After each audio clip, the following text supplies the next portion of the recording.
When a poor working-class man confronts the most powerful woman in town at her birthday party, the last thing he expects is to hear her whisper, "I wish I had met you sooner."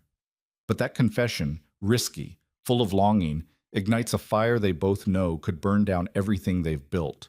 In a small town where secrets are never kept and power doesn't forgive weakness, their love isn't just taboo, it's dangerous. Follow this story to the end. Like and comment the city you're viewing so I know how far my story has come. The gravel crunched under Ethan Cole's boots as he walked toward the sprawling estate perched on the hill overlooking Ridgemont. He shouldn't have come. He told himself that a dozen times on the drive over, white-knuckling the steering wheel of his beat-up truck while his daughter, Sophie, hummed in the back seat, oblivious to the tension coiled in his chest. But Sophie had been invited, and when your 8-year-old gets an invitation to the birthday party of the most powerful woman in town, a woman whose daughter happens to be in Sophie's class, you don't say no. Even if that woman is Victoria Hale. Even if the last time you saw her, things ended in a way that still made your jaw tight and your stomach turn. The party was already in full swing by the time they arrived. String lights hung between oak trees, casting warm light over clusters of well-dressed guests, who laughed too loud and held their wine glasses like shields. Ethan tugged at the collar of his button-down, the only one he owned that didn't have paint stains, and felt immediately out of place. "Dad, can I go find Maya?" Sophie asked, already bouncing on her toes. "Yes, stay where I can see you." She was gone before he finished the sentence, her dark ponytail swinging as she ran toward a group of kids near the fountain. Ethan exhaled and scanned the crowd, looking for an exit strategy. "Ethan Cole." The voice came from behind him, low, smooth, unmistakable. He turned slowly, and there she was. Victoria Hale looked exactly the same and nothing like he remembered. She wore a simple black dress that probably cost more than his mortgage, her blonde hair pulled back in a way that made her look older, sharper. But her eyes, those pale green eyes, still had that same intensity that used to unsettle him. "Victoria, I wasn't sure you'd come." Sophie was invited.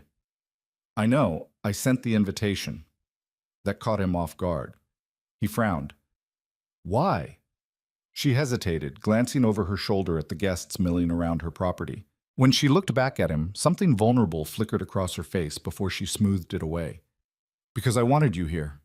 The words hung between them, too heavy for a casual birthday party. Ethan felt his pulse quicken, and he hated himself for it. "Victoria, I know." She cut him off softly. "I know. I'm not asking for anything. I wanted to see you." Before he could respond, a man in an expensive suit appeared at her elbow, smiling in a way that didn't reach his eyes. "Victoria, the Hendersons are asking about the Foundation initiative. You should—" "I'll be there in a moment, Richard." Her tone was polite but firm. The man, Richard, gave Ethan a once-over that was equal parts dismissive and territorial before walking away. "Friend of yours?" Ethan asked dryly. "Investor, and a pain in my ass." She sighed, then gestured toward the house. "There's food inside if you're hungry, or you can hide out here and drink overpriced wine. I won't judge." "I don't drink. I remember." The way she said it, quiet, almost sad, made him look at her more closely. There were faint shadows under her eyes, a tightness around her mouth that hadn't been there 10 years ago. "You okay?" he asked before he could stop himself. Victoria's smile was small and tired. "Ask me that again in a few hours." Then she was gone, pulled back into the crowd by another guest, and Ethan was left standing alone near the edge of the party, wondering what the hell he'd just walked into.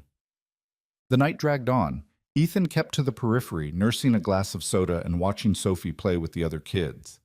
He made small talk with a few parents he recognized from school drop-offs, dodged questions about his work, and tried not to stare at Victoria as she moved through the crowd like she was performing, because that's what it was, a performance.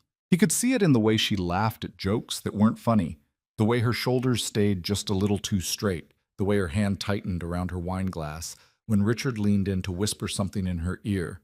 She hated this. "Mr. Cole?" He turned to find a girl standing beside him, maybe 11 or 12, with Victoria's eyes and a guarded expression that reminded him of Sophie when she was nervous. You must be Maya, he said. The girl nodded. My mom said you're fixing the guest house. Starting next week, yeah. Are you good at it? Fixing things? Ethan studied her for a moment, noting the way she shifted her weight from foot to foot. I try to be. Why? Maya glanced back at the crowd, then lowered her voice. Because everything here is broken, and nobody wants to admit it. Before he could ask what she meant, Maya walked away, disappearing into the house. Ethan stared after her, unsettled. But the party finally started winding down around 9. Parents collected their kids, thanked Victoria with air kisses and promises to do lunch soon, and left in a parade of luxury cars. Ethan found Sophie asleep on a couch inside, her face smudged with frosting. She crashed hard, Victoria said, appearing beside him. She'd kicked off her heels at some point, and without them she looked smaller, more human. Long day, Ethan said. He scooped Sophie into his arms, careful not to wake her. Thanks for inviting her. Ethan, wait. He stopped at the door, Sophie's weight warm against his chest. Victoria stood a few feet away, arms crossed like she was holding herself together. I meant what I said earlier. I wanted you here, not just for the party. Victoria, I know it's complicated. I know I don't have the right to ask you for anything after. She stopped, shook her head. I just need you to know that when I see you, I don't see the past. I see the one thing in my life that was ever real. Ethan's throat tightened. You can't say things like that. Why not? It's true.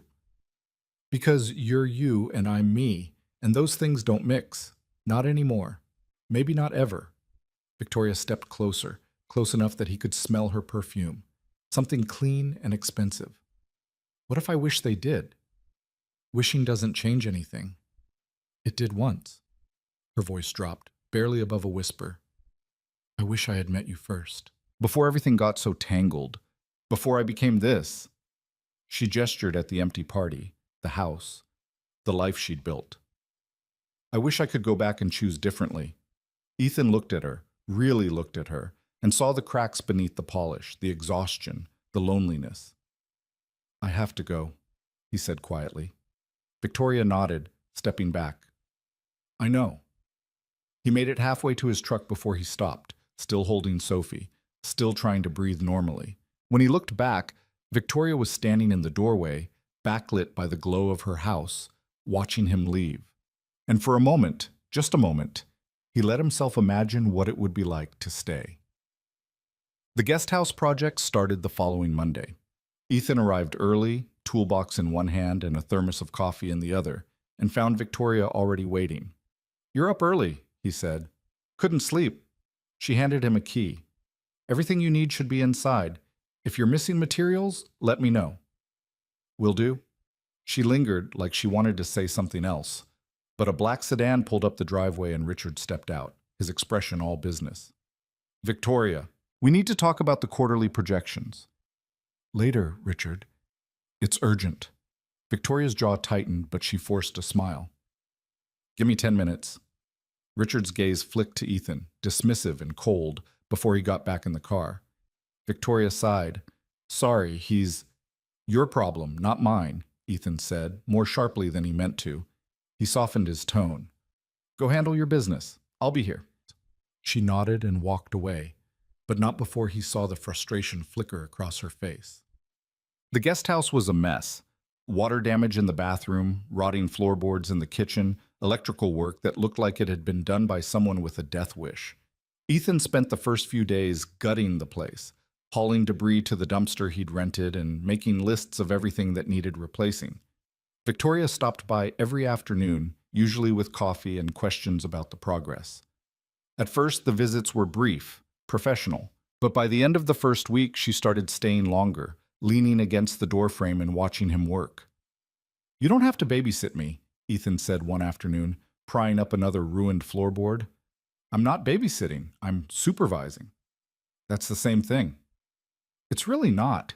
He glanced up at her, saw the small smile tugging at her mouth, and shook his head. Don't you have a billion-dollar empire to run? I do, but it's boring. She crossed her arms. This is more interesting. Watching me demo a floor? Watching you work. You're good at it. Ethan sat back on his heels, wiping sweat from his forehead. It's just carpentry, Victoria. It's more than that. You care about it. I can tell. There was something in her voice, admiration, maybe, or envy, that made him uncomfortable. He went back to work, trying to ignore the way her presence filled the room. Can I ask you something? She said after a long silence. Depends on the question. Why did you come back to Ridgemont after everything? Ethan's hand stilled on the crowbar. He didn't look at her. Sophie needed stability, and this place, it's home, even if it doesn't always feel like it. Do you regret it? Coming back? Staying? He thought about that, really thought about it. Some days, yeah, but Sophie's happy. That's what matters. Victoria was quiet for a moment. When she spoke again, her voice was softer. You're a good father, Ethan. I try.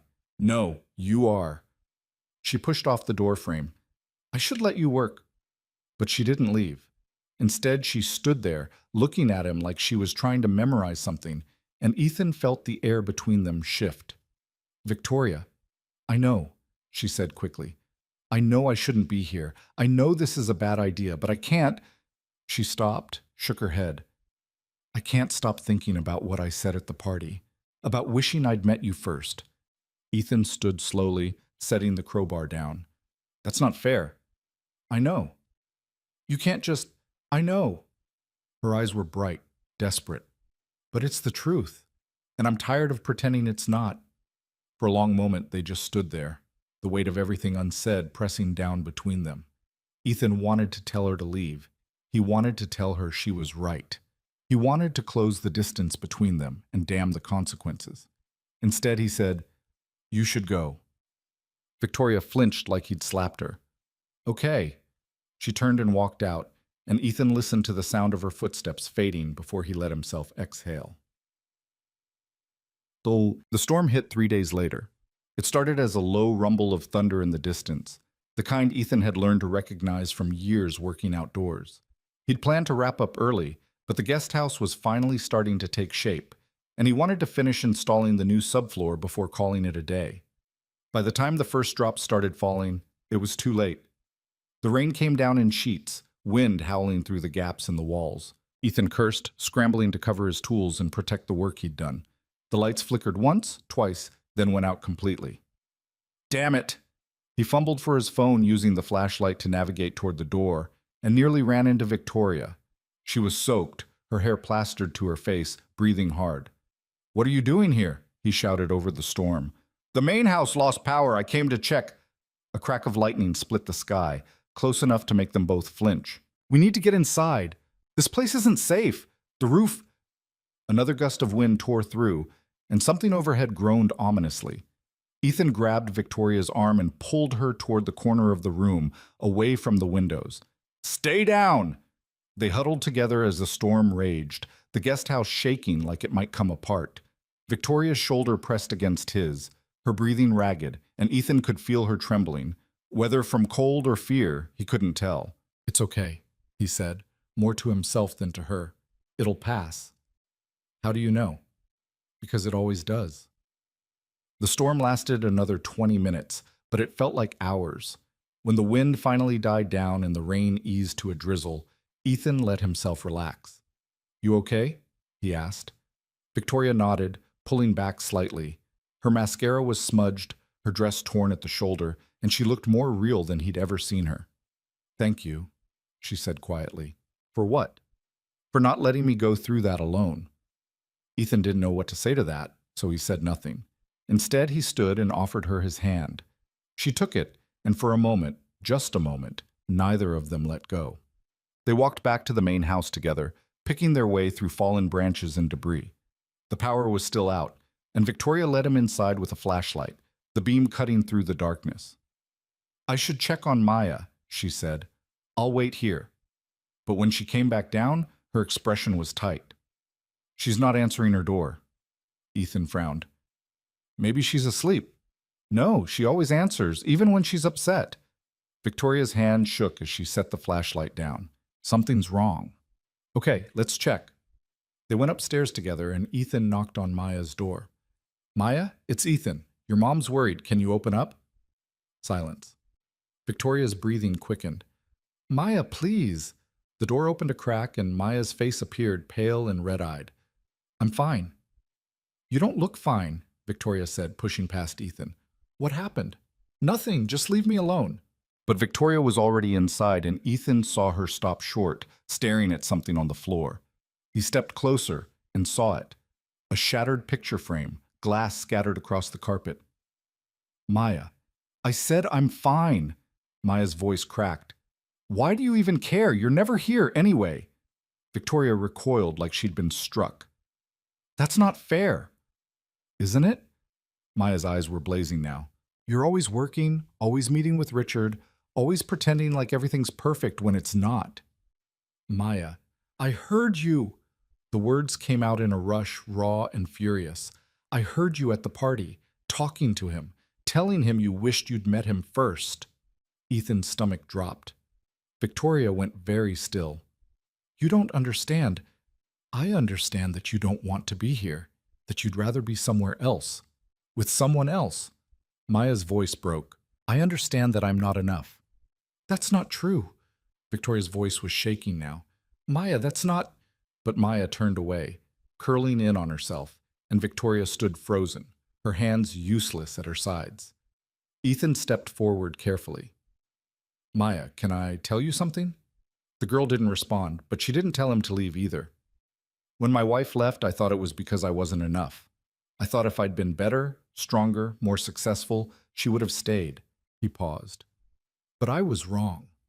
Sometimes people leave because they're scared, not because you're not enough, because they don't know how to stay. Maya turned slightly, just enough to look at him. Your mom's scared, Ethan continued. I can see it, but that doesn't mean she doesn't love you. It just means she's human, and humans mess up. Victoria made a small choked sound. When Ethan glanced at her, tears were streaming down her face. I'm sorry, she whispered to Maya. I'm so sorry. You're right. I haven't been here. I've been so focused on keeping everything together that I forgot what I was keeping it together for. Maya hesitated, then slowly walked over and wrapped her arms around her mother. Victoria held her tight, her shoulders shaking. Ethan slipped out of the room quietly, giving them space. Oh. He found Victoria downstairs an hour later, sitting on the floor of the darkened living room with her back against the couch. The flashlight sat on the coffee table, casting long shadows. She asleep? Ethan asked. Victoria nodded. Finally, he sat down beside her, close enough to feel the warmth of her shoulder. They didn't say anything for a long time. I'm a terrible mother, Victoria said eventually. You're not. I am. I've been so focused on the company, on Richard, on keeping up appearances. Her voice cracked. I didn't even realize how much I was failing her. You're not failing her. You're just trying to survive. Victoria laughed bitterly. Is that what this is? Surviving? Isn't it? She turned to look at him, her eyes red and raw. I don't know anymore. I don't know what I'm doing, Ethan. I don't know why I keep letting Richard control everything. I don't know why I can't just... She stopped, shook her head. I don't know why I can't be honest.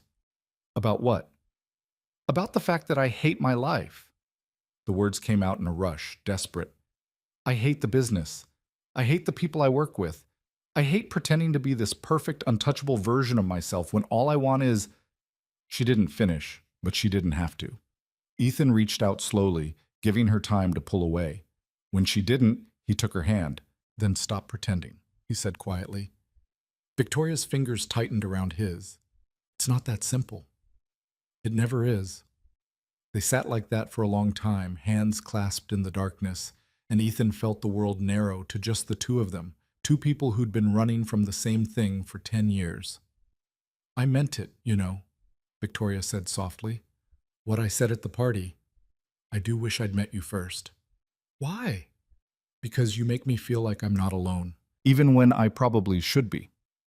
Ethan didn't know what to say to that, so instead, he shifted closer and Victoria leaned her head against his shoulder. This is a bad idea, she whispered. I know. We shouldn't... I know. But neither of them moved. Then, the power came back on just before midnight, the lights flickering to life and shattering the quiet. Victoria pulled away, suddenly self-conscious. and Ethan let her go. I should check the guest house, he said, standing. Make sure nothing got damaged. Ethan. He stopped, looked back at her. Thank you, she said. For staying. He nodded, then left before he could do something stupid. Outside, the air was cool and clean, the storm already a memory. Ethan walked back to the guest house, his mind spinning. This was a bad idea. He knew that. Victoria was right. They shouldn't.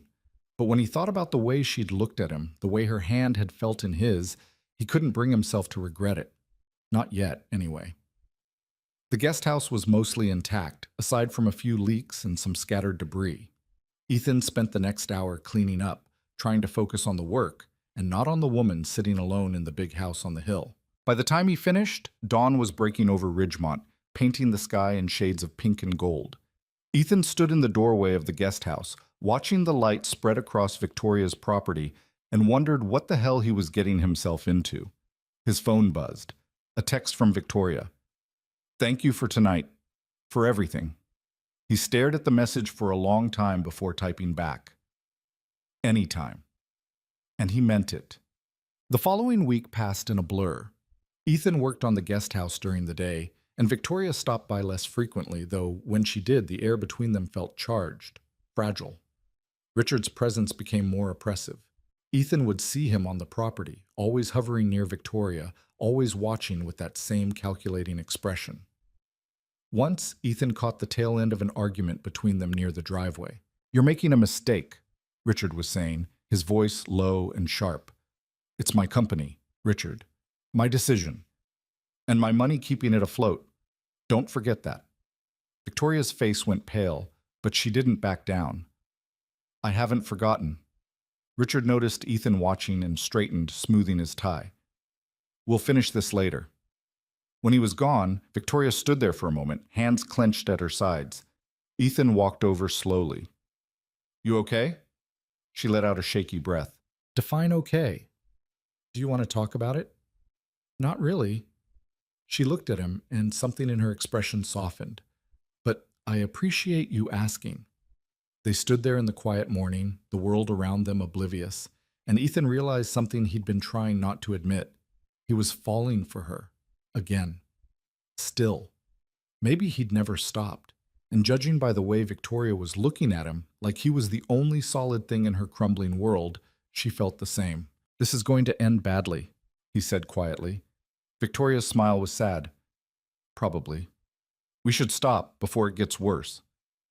We should. Neither of them moved, and in that moment, Ethan knew, no matter what came next, no matter how hard they tried to fight it, they were already too far gone. The guest house took shape slowly over the next 2 weeks, and with it something neither Ethan nor Victoria had intended. A rhythm. She'd bring coffee in the morning, sometimes staying to watch him work, other times disappearing into her office for hours. He'd find excuses to check in with her about materials or measurements, when really he just wanted to see if she was okay. It was dangerous, this thing growing between them.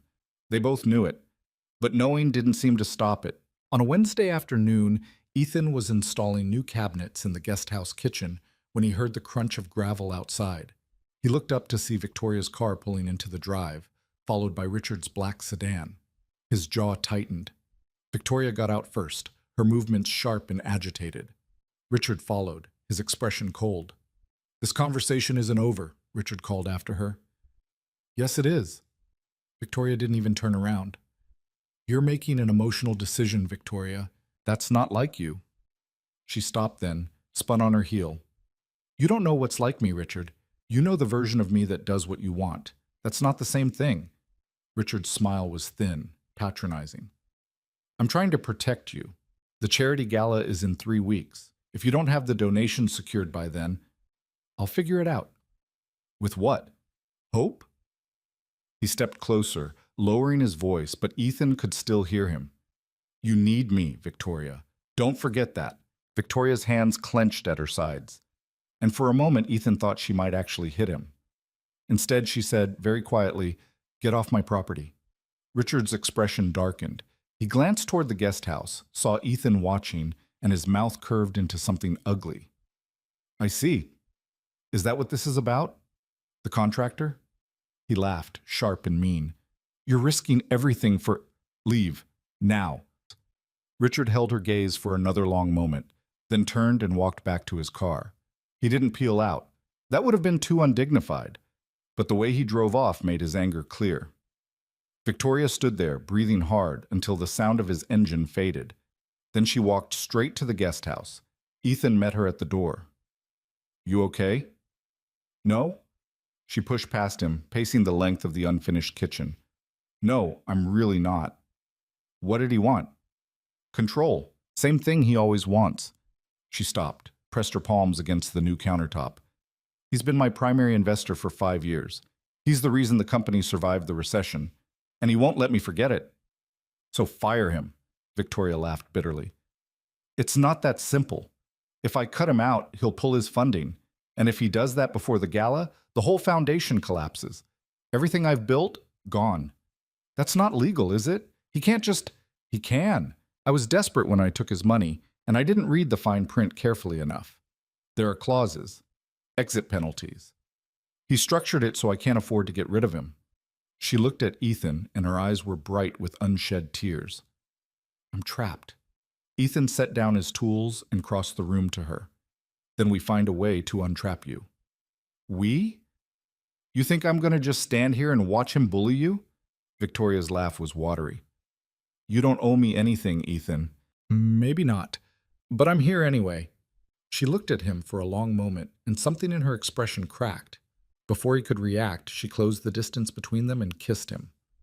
It wasn't soft or tentative. It was desperate, fierce, like she was trying to prove something, to him or to herself, he wasn't sure. Ethan's brain screamed at him to stop, to push her away, to remember all the reasons this was a bad idea. But his hands were already on her waist, pulling her closer, and he was kissing her back like he'd been waiting 10 years to do it. When they finally broke apart, both breathing hard, Victoria pressed her forehead against his chest. I'm sorry, she whispered. I shouldn't have... Don't. Ethan's voice was rough. Don't apologize. This is a mess. Yeah, it is. She pulled back just enough to look at him. So what do we do? Ethan wanted to tell her they should stop. That this, whatever this was, would only make things worse. But when he looked at her, standing in the half-finished kitchen with her lipstick smudged and her guard completely down, he couldn't lie. I don't know, he said honestly, but I'm not walking away. Victoria's smile was small and sad. You should. Probably. She kissed him again, softer this time, and Ethan let himself have it, just for a moment, before reality came crashing back. The sound of a car door slamming made them both freeze. Victoria pulled away quickly, smoothing her hair, and Ethan turned to see Maya standing by the driveway, staring at them through the open door of the guest house. Her face was pale, her expression unreadable. Maya, Victoria started, but Maya was already gone, running toward the main house. Damn it! Victoria started after her, then stopped, looking back at Ethan. I have to go. I'll be here. She nodded and ran after her daughter, leaving Ethan alone in the quiet of the guest house, his heart pounding and his mind racing. That was it. They were done hiding, and he had no idea what came next. Victoria didn't come back that day, or the next. Ethan kept working, trying to focus on finishing the cabinets, the trim, the final details that would bring the guest house together. But his mind kept drifting to Victoria, to Maya, to the look on the girl's face when she'd seen them. On Friday, his phone buzzed with a text. Can we talk? Tonight? After Maya's asleep? Ethan stared at the message for a long time before responding. Yeah. Where? Guest house. 10 p.m. He showed up early, anxiety gnawing at his gut. The guest house was nearly finished now, just paint and a few fixtures left. It looked good. Better than good. But all Ethan could think about was what Victoria was going to say. She arrived exactly at 10, wearing jeans and an old sweatshirt, her hair pulled back. No makeup, no armor. Hey, she said quietly. Hey. They stood there awkwardly for a moment before Victoria spoke again. Maya won't talk to me. She locked herself in her room and won't come out. Her voice was tight. She thinks... What does she think? That I'm lying to her, that I'm choosing you over her. Victoria's hands twisted together. And maybe she's right. Victoria. No, let me finish. She took a shaky breath. I've spent the last 2 days trying to figure out what to say to her, how to explain this, and I keep coming back to the same thing. I don't know how to do this. I don't know how to be honest with her about what I want without making her feel like she's not enough. Ethan stepped closer. What do you want? Victoria looked at him, and her eyes were raw. You. I want you. And I hate myself for it because it's selfish and reckless and it's going to hurt people I love. But I can't stop wanting it. The words hung between them, too big for the small space. This is going to blow up, Ethan said quietly. You know that, right? Your reputation, the business, this town. People are going to talk. And they're not going to be kind. I know. Richard's going to use it against you. I know. And Maya say, I know. Victoria's voice broke. I know all of it, Ethan, and I'm terrified. But I'm more terrified of spending the rest of my life pretending I don't feel this. Ethan closed the distance between them, cupping her face in his hands. Then we do this right. We don't hide. We don't sneak around. We face it head on. Even if it costs me everything. Even then. Victoria kissed him, and this time there was no desperation, just certainty. When they pulled apart, she rested her forehead against his. I need to talk to Maya first, she said, before this goes any further. She deserves to hear it from me. Okay. And I need to deal with Richard. If I'm going to do this, I can't have him holding the company over my head. How are you going to I don't know yet, but I'll figure it out. She pulled back, managed a small smile. I'm good at solving impossible problems. It's kind of my thing. Ethan kissed her forehead. I believe you. The weekend passed in tense silence. Ethan didn't hear from Victoria, and he forced himself not to reach out. She needed space to deal with her daughter, and he needed to figure out what the hell he was doing. Sophie noticed his distraction on Sunday morning while they were making pancakes. Dad, you're burning them. Ethan blinked, looked down at the blackened mess in the pan, and cursed under his breath. Sorry, kiddo. Are you okay? Yeah, just tired. Sophie studied him with the unnerving perception of an 8-year-old. Is it because of Maya's mom? Ethan nearly dropped the spatula. What? Maya said her mom's been sad, and you've been working at her house a lot, so I thought maybe… Sophie. Ethan crouched down to her level. Did Maya say anything else? Sophie shrugged. Just that her mom's fighting with some guy named Richard, and that everything's weird. Ethan's chest tightened. Yeah, things are a little complicated right now. Do you like her? Maya's mom? The question caught him off guard. Ethan looked at his daughter, this smart, observant kid who deserved honesty, and decided not to lie. Yeah, he said quietly. I do. Sophie considered this. Does she like you back? I think so. Then why are you sad? Because it's complicated, Soph. Sometimes liking someone isn't enough. Sophie frowned. That's dumb. Despite everything, Ethan laughed. Yeah, it kind of is. Monday morning, Ethan arrived at the estate to find Victoria's car already in the driveway, along with 3 others he didn't recognize. He could hear raised voices coming from the main house. He hesitated, then headed toward the guest house. Whatever was happening, it wasn't his business. But 10 minutes later, Victoria appeared in the doorway, her face pale and her hands shaking. I need your help. Ethan set down his paintbrush. What happened? Richard showed up with his lawyers. He's threatening to pull his funding unless I sign over partial ownership of the company. Her voice was barely steady. He's saying I've been mismanaging funds, making reckless decisions. He's going to destroy me, Ethan. Can he do that? I don't know. Maybe. The contracts are complicated, and She stopped, pressed her palms against her eyes. I don't know what to do. Ethan crossed the room, took her hands in his. Okay, let's think this through. What does he actually have on you? Nothing concrete, just insinuations. But if he starts digging, if he makes this public before the gala, then we don't let him. How? Ethan thought fast. Who else knows about the contracts? Is there anyone who can verify what he's claiming? Victoria hesitated. My attorney. But she's in New York, and I don't think she can get here before. Call her now. Get her on the phone and have her review everything Richard's saying. If he's bluffing, we call him on it. And if he's not, then we find another investor, someone who can buy him out. Victoria shook her head. There's no time. The gala's in 2 weeks, and I need the funds secured before then, or the foundation. Then we make time. Ethan squeezed her hands. You're not doing this alone, Victoria. Not anymore. She looked at him, and for the first time since she'd walked in, some of the fear left her eyes. Okay, I'll call Sarah. While Victoria made the call, Ethan paced the guest house, his mind working through options.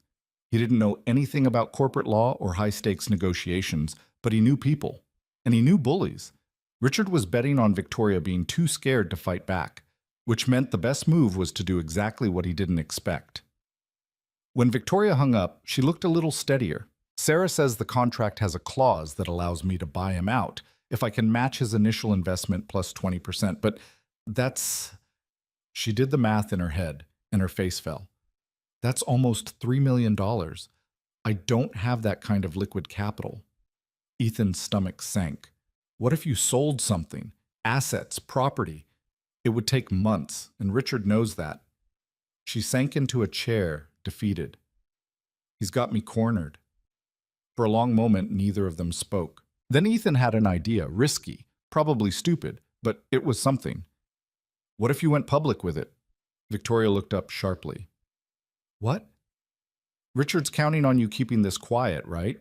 Because if people knew he was trying to force you out of your own company, it would make him look bad. So what if you didn't keep it quiet? What if you told people exactly what he's doing? Ethan, I can't. Why not? You've got the gala coming up. Influential people, press, donors. What if you use that platform to expose him? Victoria stared at him. That's insane. Maybe, but it might work. Or it might destroy everything I've built. He's already trying to do that. Ethan crouched in front of her. At least this way, you're the one controlling the narrative. Victoria was quiet for a long time, her mind clearly racing. Finally, she looked at him. If I do this, there's no going back. Richard will come after me with everything he has. And anyone connected to me... She stopped, her meaning clear. I know, Ethan said. I'm not going anywhere. Victoria's eyes filled with tears. You might regret that. Let me worry about that. She kissed him then, hard and desperate, and Ethan held her like she was the only thing keeping him grounded. The next week was chaos. Victoria worked around the clock with her attorney to build a case against Richard, documenting every conversation, every contract clause, every shady move he'd made over the past 5 years. Ethan helped where he could, organizing files, making calls, keeping her fed and caffeinated when she forgot to take care of herself. Maya remained a ghost in the house, barely speaking to her mother and avoiding Ethan entirely. The tension was unbearable, and Ethan could see it wearing on Victoria. She hates me, Victoria said one night, slumped over her laptop in the guest house. It was past midnight, and she looked exhausted. She doesn't hate you. She's scared. Same thing. Ethan pulled up a chair beside her. Talk to her. I've tried. She won't listen. Then make her listen. Tell her the truth. All of it. Victoria looked at him, uncertain. What if she can't handle it? She's tougher than you think, and she deserves to know who you really are, not the perfect version you've been trying to be.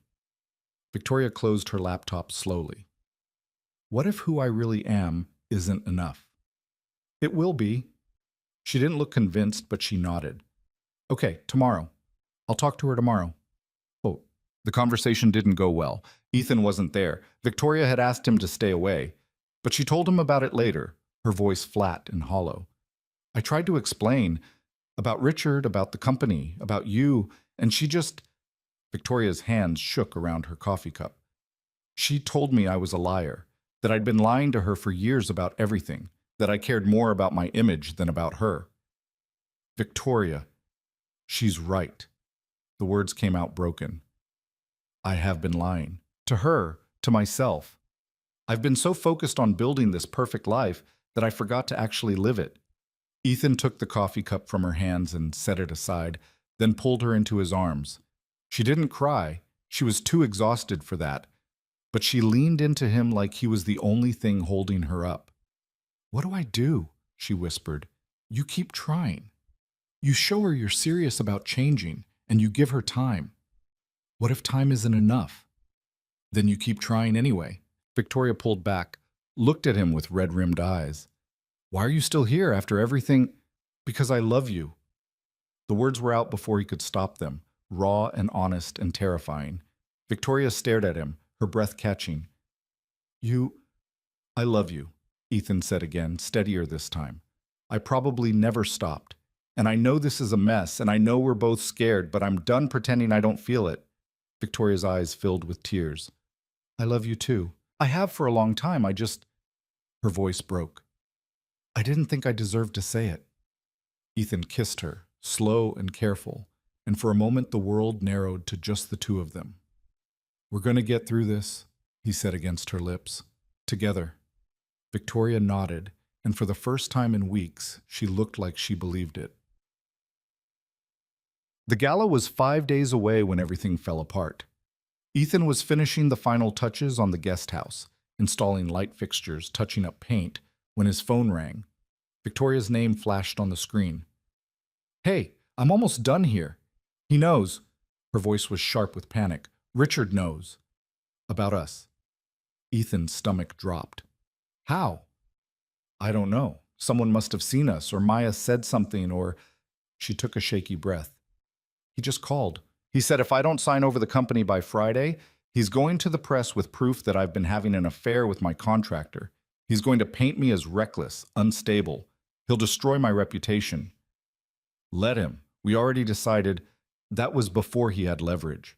Victoria's voice cracked. If this gets out before the gala, the donors will pull out. The foundation will collapse. Everything I've worked for. Victoria, listen to me. I can't lose everything, Ethan. I can't. There was a long silence. Then Ethan said, very quietly, What are you saying? I'm saying maybe we need to stop, just for now. Until after the gala. If we can get through that, if I can secure the donations and buy Richard out, then maybe... No. Ethan, no. His voice was firm. We're not doing this. We're not giving him that power. You don't understand. If this gets out, it won't just hurt me. It'll hurt you. Your business, your reputation, Sophie, I don't care. Well, I do. Victoria's voice rose, desperate. I care about you too much to let you go down with me. Ethan closed his eyes, feeling the ground shift beneath him. So that's it? You're just going to push me away? Just until this is over, please, Ethan. I need to know you're safe. I don't want to be safe. I want to be with you. I know. Her voice broke. But I can't let you sacrifice everything for me. I won't. The line went quiet. Ethan stood there in the half-finished guest house, his chest tight, and realized she'd already made up her mind. Okay, he said finally, if that's what you want. It's not what I want, it's what has to happen. Right. Ethan, I'll finish the guest house by the end of the week. After that, I'm done. He hung up before she could respond, and for a long time he just stood there, staring at the walls he'd rebuilt, wondering how something that felt so right could go so wrong. Just that. The next 3 days were hell. Ethan threw himself into finishing the guest house, working late into the night to avoid thinking about Victoria. He didn't see her. She stayed in the main house, and the only signs of her presence were the lights burning in her office window long past midnight. On Thursday afternoon, Maya found him in the guest house. Can I talk to you? She asked, hovering in the doorway. Ethan set down his hammer. Sure. Maya stepped inside, looking around at the finished space. It looks good. Thanks. She was quiet for a moment, then said, My mom told me. About Richard. About what he's doing. Yeah. She also told me about you, about how you've been helping her. Ethan didn't know what to say to that, so he said nothing. I was mad at her, Maya continued. When I saw you guys together, I thought she was just... She stopped, shook her head.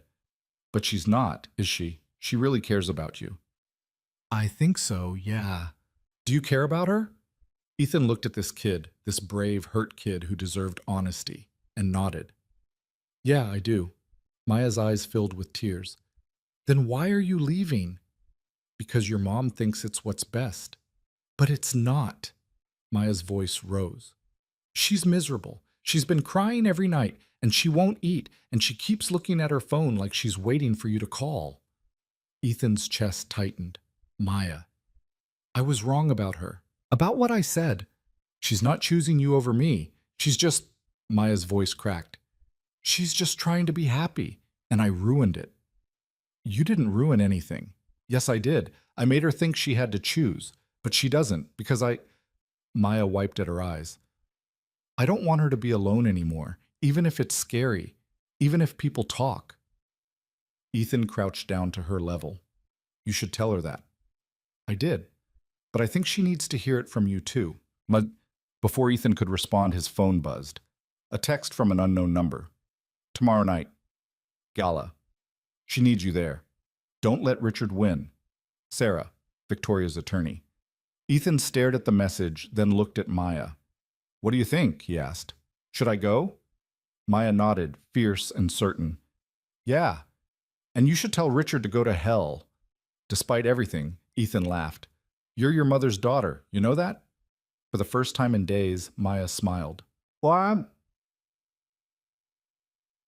The gala was being held at the estate. A massive white tent set up on the back lawn, filled with round tables, string lights, and enough flowers to stock a florist. Ethan had never seen anything like it. He showed up in the only suit he owned, feeling wildly out of place among the tuxedos and designer gowns. But he wasn't here to fit in. He was here for Victoria. He found her near the back of the tent, surrounded by donors and board members, smiling that practiced smile he'd learned to see through. She looked beautiful, a deep blue dress that made her eyes impossibly bright, but tired. So tired. When she saw him, she froze. Ethan made his way through the crowd, ignoring the curious stares until he was standing in front of her. Ethan, what are you... I'm not letting you do this alone. Victoria's eyes filled with tears. You shouldn't be here. If Richard sees you, let him. I'm done hiding. Before she could respond, Richard appeared at her elbow, his expression cold. Mr. Cole, what a surprise. Ethan met his gaze evenly. Richard, I wasn't aware you'd been invited. I invited myself. Richard's smile was thin, dangerous. Victoria, may I have a word, privately? No, Victoria said quietly. Whatever you have to say, you can say it here. Richard's expression darkened. Fine. Sign the papers, or I go public. Tonight. Your choice. The guests nearby had started to notice the tension, conversations trailing off. Ethan could feel the weight of their attention. Victoria took a shaky breath and Ethan saw her hands tremble. But when she spoke, her voice was steady. No. Richard blinked. Excuse me? I said no. I'm not signing anything. And if you want to go public, go ahead. Tell everyone about my personal life. Tell them I'm involved with my contractor. Tell them whatever you want. She stepped closer, her voice rising. But while you're at it, I'll tell them the truth about how you've been manipulating me for years, about the contract clauses you buried, about how you've been threatening to destroy me if I don't hand over my company. The tent had gone completely silent. Richard's face went white, then red. You have no proofs. Actually, she does. Everyone turned to see a woman in a sharp suit stepping forward. Victoria's attorney, Sarah. She held up a folder. Emails, recorded conversations, contract amendments, all documented. Sarah's smile was razor sharp. You really should have been more careful, Richard. Richard's mouth opened and closed. For the first time since Ethan had met him, he looked genuinely rattled. You can't... Oh, I can. Victoria's voice was clear now, powerful. And I am. You're done, Richard. I'm buying you out. And if you try to fight me, I'll make sure everyone in this tent knows exactly what kind of man you are. The crowd erupted in whispers. Richard looked around, saw the judgment in their faces, and his expression turned ugly. You'll regret this, he hissed. Maybe, but at least I'll be free. Richard stared at her for another long moment, then turned and walked out of the tent. The silence stretched, heavy and uncertain. Then someone started clapping. It was an older woman Ethan didn't recognize, one of the board members. Then another person joined in, and another, until the entire tent was applauding, and Victoria stood there, tears streaming down her face, looking more real than Ethan had ever seen her. She turned to him, and he crossed the space between them, pulling her into his arms. "You did it," he whispered. Victoria laughed, watery and disbelieving. "We did it."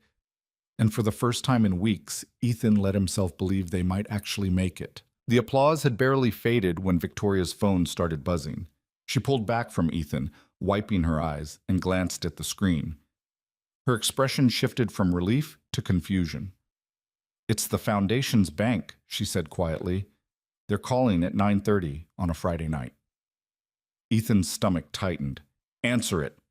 Victoria stepped away from the crowd, pressing the phone to her ear. Ethan watched her face go pale, watched her grip the phone tighter, watched her mouth form words he couldn't hear over the resumed chatter of the guests. When she came back, she looked sick. "What happened?" Ethan asked. "Richard moved the money. All of it." Her voice was barely steady. "The Foundation accounts. He had co-signing authority from when we first set it up. He transferred everything to an offshore holding account an hour ago." "Can he do that?" "Apparently, yes. The bank says the paperwork was legitimate." Victoria's hand shook as she lowered the phone. "Without that money, the Foundation can't operate. The programs we fund, the shelters, the scholarships, everything shuts down." Sarah appeared at Victoria's side, her expression grim. "I just got off the phone with my office. Richard's claiming the funds were investor capital, not charitable donations. He's saying he has the right to reclaim them if the partnership dissolves." "But that's insane," Ethan said. "He can't just—" "He can if the contracts support it," Sarah interrupted. "And I'm betting he structured them specifically for this scenario." Victoria pressed her palm against her forehead. "So even though I exposed him, even though everyone saw what he did, he still wins." The reality of it settled over them like ash. Around the tent, donors were beginning to notice something was wrong. The energy that had felt so triumphant moments ago was starting to curdle into uncertainty. "What do we do?" Victoria asked, looking at Sarah. "File an injunction Monday morning. Try to freeze the accounts before he can move the money again." "Monday's too late. By then he'll have it buried in so many shell companies we'll never recover it." Victoria's voice cracked. "He planned this. He knew exactly what I was going to do, and he planned for it." Ethan watched her spiraling, saw the hope draining from her face, and felt rage building in his chest. This was what Richard did. He crushed people. Not with fists or shouting, but with paperwork and legal loopholes and money moved in the dark.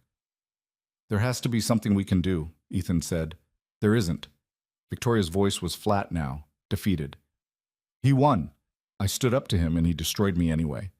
Before Ethan could respond, one of the board members approached, an older man with kind eyes and an expensive watch. "Victoria, dear, is everything all right? You look distressed." Victoria forced a smile that didn't reach her eyes. "Everything's fine, Mr. Harrison. Just a minor accounting issue. Nothing to worry about." Harrison studied her for a moment, clearly not convinced, but nodded politely. "Well, if you need anything, you know where to find me. Wonderful event, by the way. Your mother would be proud." He walked away and Victoria's composure crumbled. "I can't do this," she whispered. "I can't stand here and pretend everything's fine when it's falling apart." "Then don't," Ethan said. "Tell them the truth." "What truth?" "That I was so naive I let Richard steal millions of dollars? That I destroyed the foundation my mother built because I couldn't keep my personal life separate from my business?" She laughed bitterly. "That'll really inspire confidence.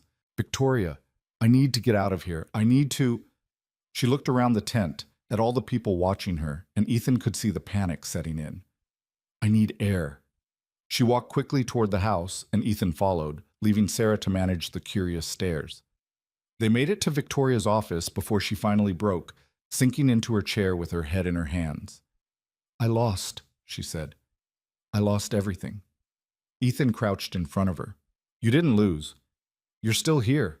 The foundation's still here. We can rebuild. With what money? Richard took it all, and even if we could recover it, the damage is done. The donors saw me fall apart. They saw me make this personal. No one's going to trust me with their money after this. Then we find new donors. We start smaller. We... Stop." Victoria looked at him, and her eyes were empty. "Just stop, Ethan. I appreciate what you're trying to do, but I need you to stop pretending this is fixable." The words stung more than they should have. Ethan stood slowly, putting distance between them. So what, you're just giving up? I'm being realistic. You're being scared. Victoria's expression hardened. Don't do that. Don't make this about courage. I stood up to Richard tonight. I exposed him in front of everyone. And it didn't matter. He still won. Because he cheated. That doesn't mean you lost. It doesn't mean I won either.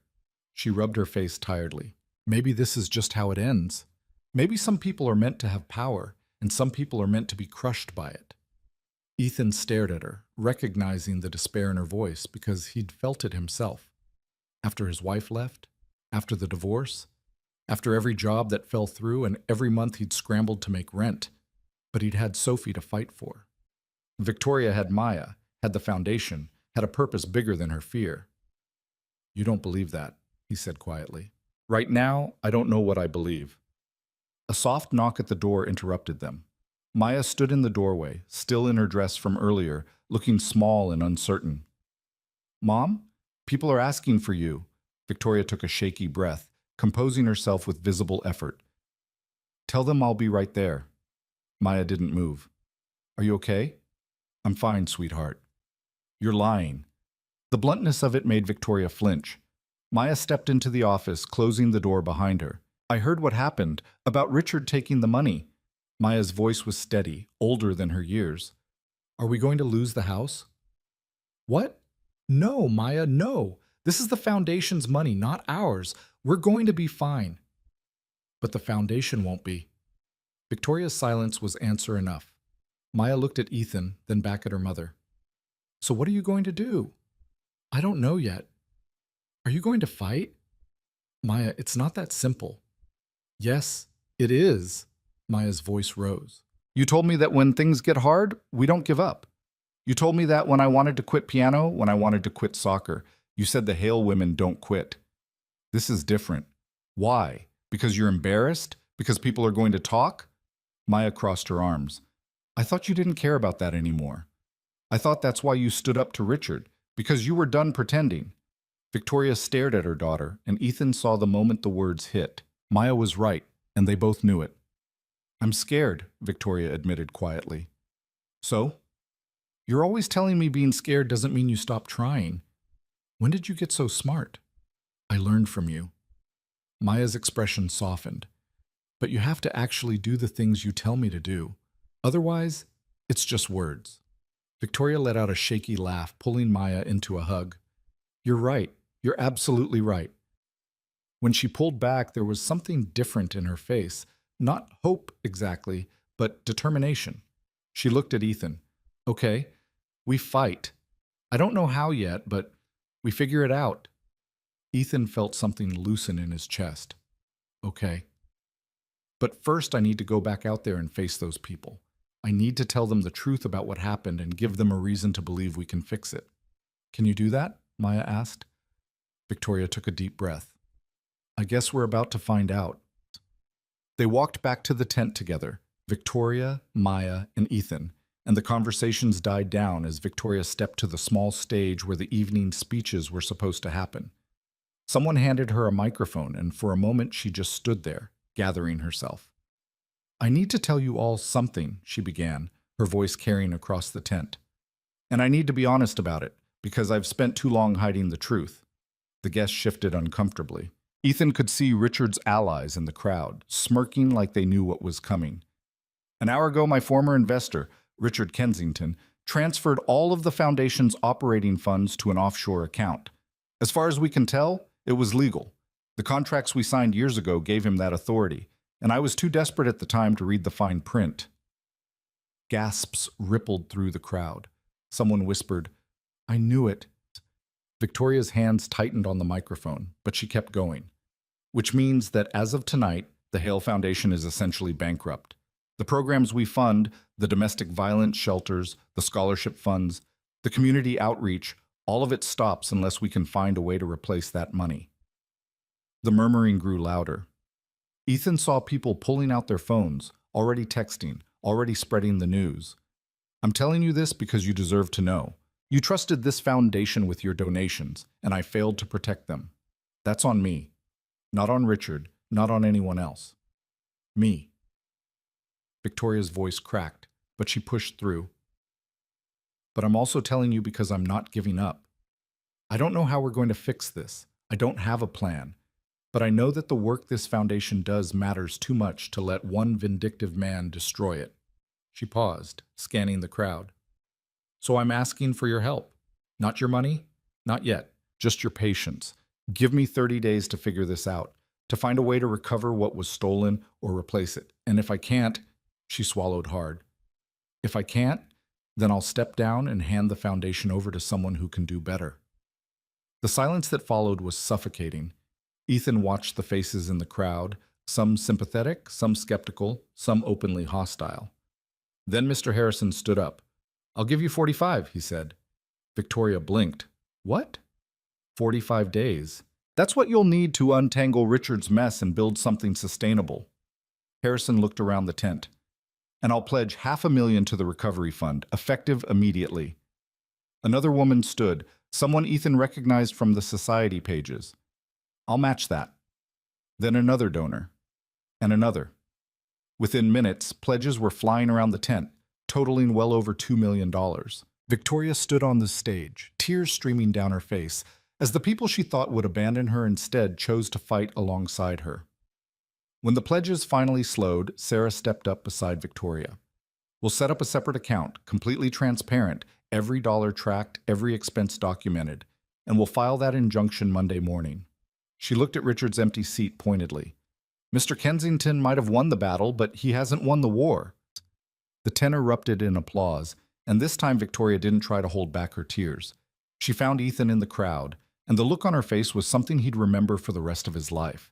Gratitude, disbelief, and underneath it all, hope.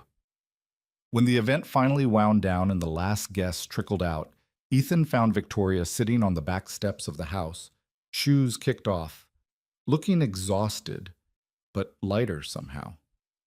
You did it, he said, sitting beside her. We did it. I couldn't have... She stopped, shook her head. If you hadn't been here, I would have given up. No, you wouldn't have. Maya wouldn't have let you. Victoria laughed softly. She's tougher than I am. She gets that from you. They sat in comfortable silence for a while, watching the catering crew break down the tent. Then Victoria said, What happens now? What do you mean? With us.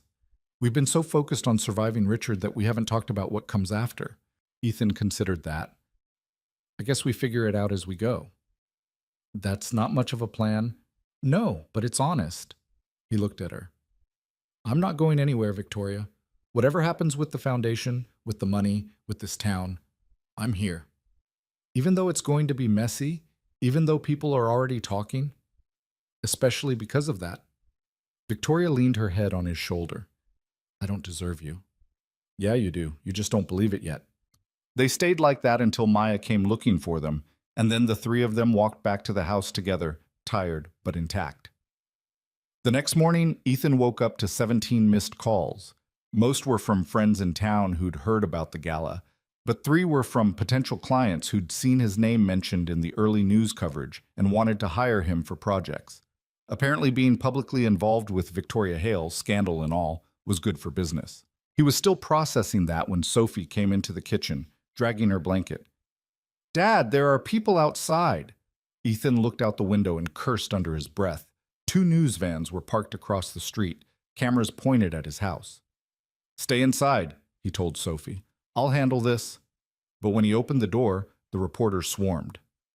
Mister Cole, is it true you're in a relationship with Victoria Hale? How long has this been going on? Did you know about Richard Kensington's financial misconduct? Ethan held up a hand. I'm not answering questions about my personal life.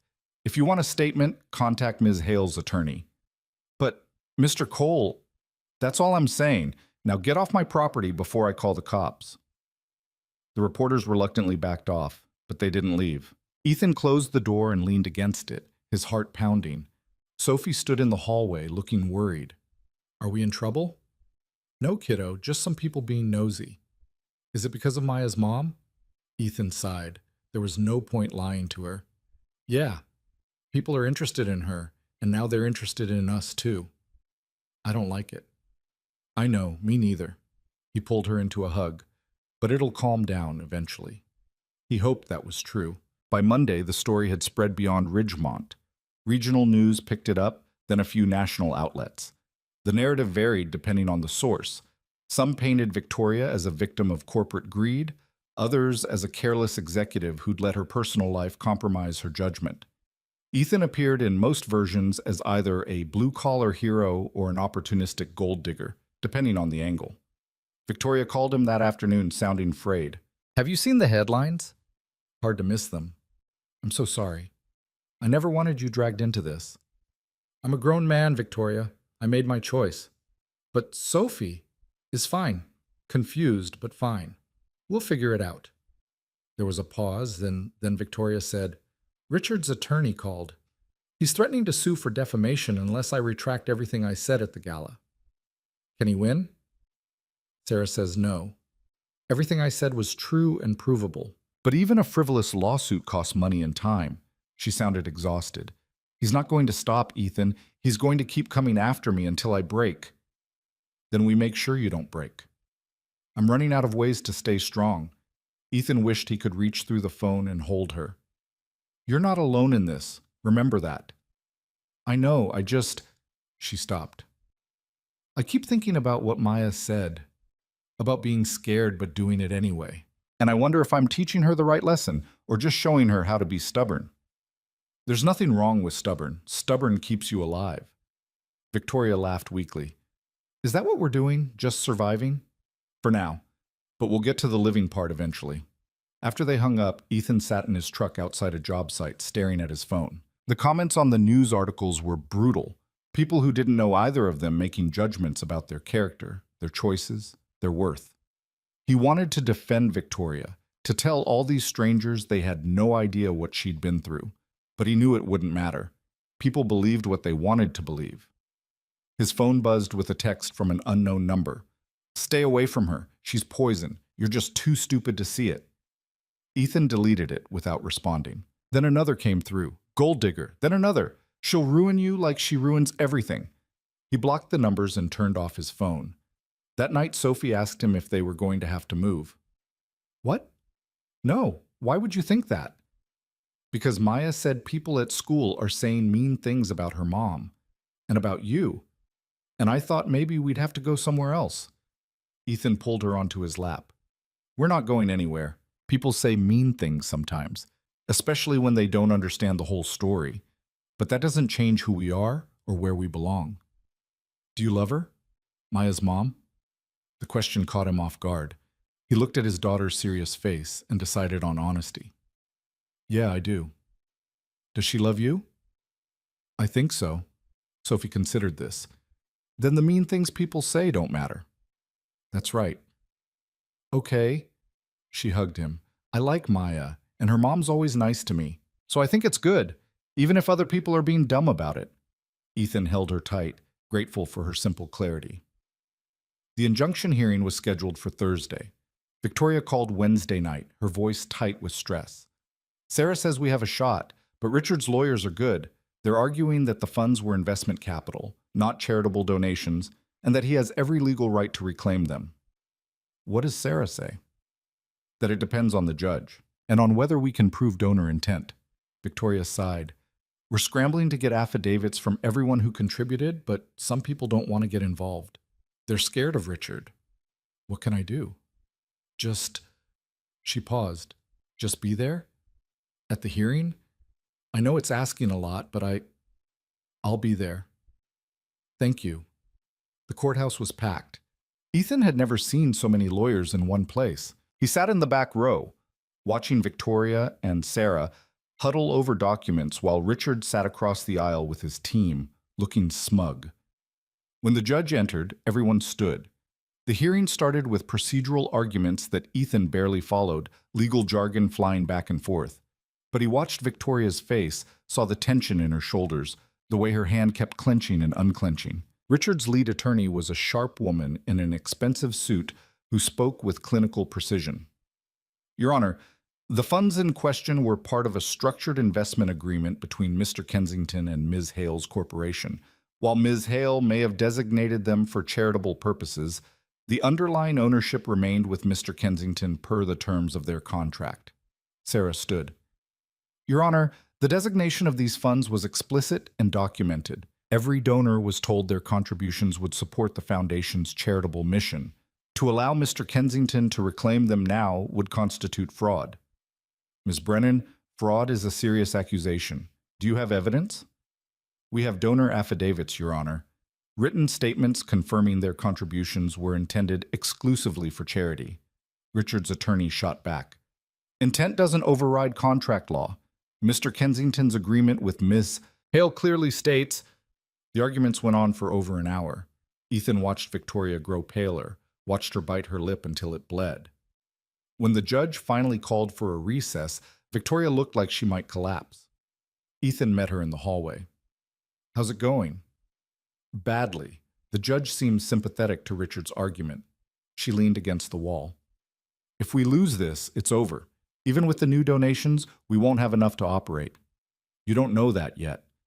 Ethan, I'm trying to be optimistic, but... She stopped as Maya appeared with Victoria's assistant, looking nervous in her school uniform. Mom, they said I could see you for a minute. Victoria pulled her daughter into a hug. What are you doing here? You should be at school. I wanted to be here. For you. Maya looked at Richard through the courtroom doors, and her expression hardened. Is he going to win? I don't know, sweetheart. That's not fair. He's the one who did something wrong. Life isn't always fair. Maya pulled back, looking at her mother with those two old eyes. Then make it fair. You're Victoria Hale. You don't let people like him win. Before Victoria could respond, Sarah called her back into the courtroom. The afternoon session was even more intense, with both sides presenting evidence, witnesses, expert testimony. Ethan watched it unfold like a tennis match, back and forth, neither side giving ground. Finally, near 5 o'clock, the judge held up a hand. I've heard enough. I'll issue my ruling by end of business Friday. She looked at both parties. Until then, the funds in question remain frozen. Mr. Kensington, you will not move, transfer, or otherwise access them. Ms. Hale, you will not attempt to reclaim them. Is that clear? Both sides nodded. Good. We're adjourned. The gavel came down, and it was over. For now. Outside, Victoria stood on the courthouse steps, looking drained. Reporters shouted questions, but she ignored them, walking straight to Ethan. Friday, she said. Everything depends on Friday. Then we wait. I hate waiting. I know. She took his hand right there in front of everyone, and Ethan saw the cameras flash. Tomorrow's headlines would be interesting, but right now, he didn't care. They drove back to the estate in silence, Maya in the back seat playing on her phone. When they pulled up to the house, Victoria turned to Ethan. Stay for dinner? You sure that's a good idea? With everything going on, I'm sure. She looked at Maya in the rearview mirror. Right? Maya looked up. Yeah, Sophie can come too if she wants. We can watch a movie or something. So Ethan called Sophie's babysitter and told her to bring Sophie over, and an hour later they were all sitting in Victoria's kitchen, something he never thought would happen. Eating takeout pizza because nobody had the energy to cook. It was messy and awkward and weird. Maya and Sophie bickered over what movie to watch. Victoria's phone kept buzzing with work calls she ignored. Ethan felt completely out of place in the massive kitchen with its marble counters and professional appliances, but it was also normal, human, real. After the girls went to watch their movie, Ethan and Victoria cleaned up together. This is strange, Victoria said, scraping plates. What is? This, you being here, acting like a family. A bad strange? No, just... She smiled. I never thought I'd have this. Something simple and normal. It's not that normal. Pretty sure normal families don't have their lives dissected in the news. Fair point. Victoria loaded the dishwasher, but it's closer than I've ever been. They finished cleaning in comfortable silence. Then Victoria said, What if we lose on Friday? We'll figure it out. That's not an answer. It's the only one I have. Ethan dried his hands and turned to face her. Look, I can't promise everything's going to work out. I can't tell you the judge will rule in your favor or that Richard will just disappear, but I can promise I'll be here, whatever happens. Victoria's eyes filled with tears. Why? Because I love you and because you're worth fighting for. She kissed him then, soft and desperate, and Ethan pulled her close, wishing he could protect her from everything coming their way. From the living room, they heard Maya yell, "Gross, we can see you!" They broke apart, laughing, and the moment shattered into something lighter. Friday arrived with rain. Ethan showed up at the courthouse early, found Victoria already there with Sarah, both of them looking like they hadn't slept. The courtroom filled quickly, donors, board members, reporters, curiosity seekers. Richard arrived last, flanked by his lawyers, looking confident. The judge entered at exactly 9 o'clock. "I've reviewed all the evidence and arguments presented," she began without preamble. "This case hinges on a question of intent versus contract law. Mr. Kensington's contracts are, unfortunately, legally sound. However," she paused, and Ethan saw Victoria grip Sarah's hand. "However, the evidence of donor intent is overwhelming. The affidavits provided by Ms. Hale's team clearly demonstrate that contributors believed their funds would be used exclusively for charitable purposes. To allow Mr. Kensington to reclaim them would violate the principle of charitable trust." Richard's attorney stood. "Your Honor, with respect, I'm not finished." The judge's voice was sharp. "I'm issuing a permanent injunction against Mr. Kensington's access to the disputed funds. Furthermore, I'm ordering an audit of all transactions between Mr. Kensington and the Hale Foundation to determine if additional financial impropriety occurred." The courtroom erupted. Richard's face went purple with rage. His attorney tried to object, but the judge cut her off. "My ruling stands. Ms. Hale, the funds will be returned to the foundation within 72 hours. Use them wisely." The gavel came down, and it was over. Victoria sat frozen for a moment, like she couldn't process what had just happened. Then Sarah grabbed her in a hug, and the reality hit. They'd won. Outside, reporters mobbed them, but this time Victoria stopped to make a statement. "Today is a victory not just for the Hale Foundation, but for everyone who believes that justice still matters. Richard Kensington tried to destroy something good out of spite, and he failed. The work continues." Short, strong, final. Then she took Ethan's hand and walked away, and the cameras captured every second of it. That night, Victoria threw a small celebration at the house. Just the core team, a few board members, Maya and Sophie. It was nothing like the gala, just people who'd fought together, relieved to have survived. Ethan found Victoria on the back patio, looking out over her property. "You okay?" he asked. "I won," she said, like she was testing the words. "We actually won." "Yeah, you did." "So why do I still feel like I'm waiting for the other shoe to drop?" Ethan wrapped his arms around her from behind. "Because you've been fighting for so long, you forgot what winning feels like." Victoria leaned back against him. "What happens now?" "Now you rebuild, make the foundation stronger. Make sure Richard can never touch it again. And us? We keep going, one day at a time." Victoria turned in his arms. "I want more than one day at a time. I want—" She stopped, searching for the words. "I want a real life. With you. Not hiding, not apologizing, just living." "Then we do that." "It's not going to be easy. People are still going to talk. Richard's going to fight the audit." And Ethan kissed her, cutting off the spiral of worry. When he pulled back, he said, "I know, but we'll handle it. Together." Victoria smiled, and for the first time in weeks, it reached her eyes. Inside, they could hear Maya and Sophie laughing, music playing, the sound of people who'd survived something hard and come out the other side. It wasn't perfect. It wasn't even close to perfect, but it was real.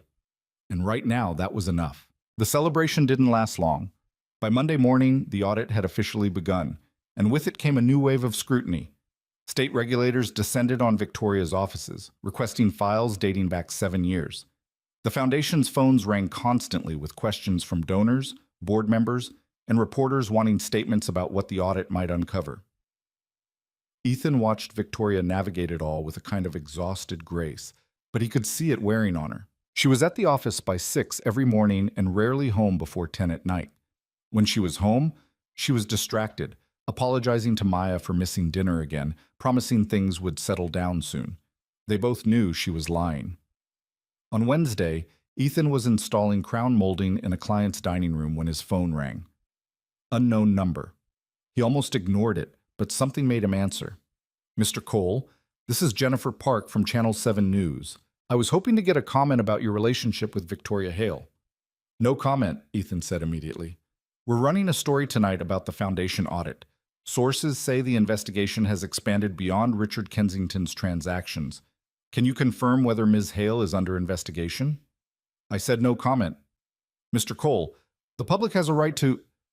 He hung up and blocked the number, but his hands were shaking. If the audit had expanded to include Victoria herself, that meant someone was feeding the investigators information, and there was only one person vindictive enough to do that. He called Victoria, but it went straight to voicemail. He tried Sarah next. Ethan, I can't talk right now. Is Victoria under investigation? Sarah went quiet. That was answer enough. What happened? Ethan asked. Someone, and we both know who, submitted an anonymous complaint alleging that Victoria misappropriated donor funds for personal expenses. It's complete garbage, but the state has to investigate any formal complaint. What kind of personal expenses? The guest house renovation. They're claiming she used foundation money to pay you. Ethan felt his stomach drop. That's insane. She paid me from her personal account. I have the checks. I know, and we'll prove it. But in the meantime, the optics are terrible. Foundation director under investigation for funneling money to her contractor boyfriend. Sarah's frustration was audible. Richard's playing this perfectly.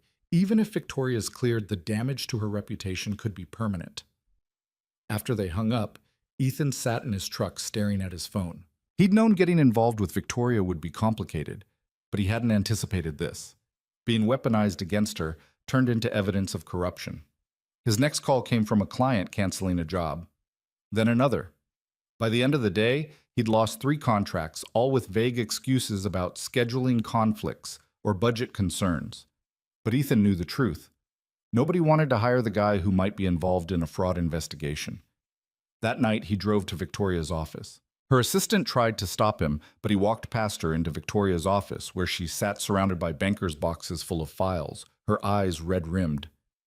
You should be home, Ethan said. Victoria looked up, startled. Ethan, what are you? We need to talk. She glanced at her assistant, who was hovering in the doorway. It's okay, Melissa. You can go home. I'll lock up. When they were alone, Victoria stood and tried to smile. Sorry, I meant to call you back. It's been... I know what's happening. Sarah told me. Victoria's face fell. Then you know it's a nightmare. They're going through every transaction from the last 5 years. Every dinner, every hotel room, every conference I attended. Looking for something to justify Richard's accusation. Are they going to find anything? No, because there's nothing to find. I kept my personal and professional finances completely separate, but it doesn't matter. Just the investigation itself is damaging enough. Ethan crossed the room to her.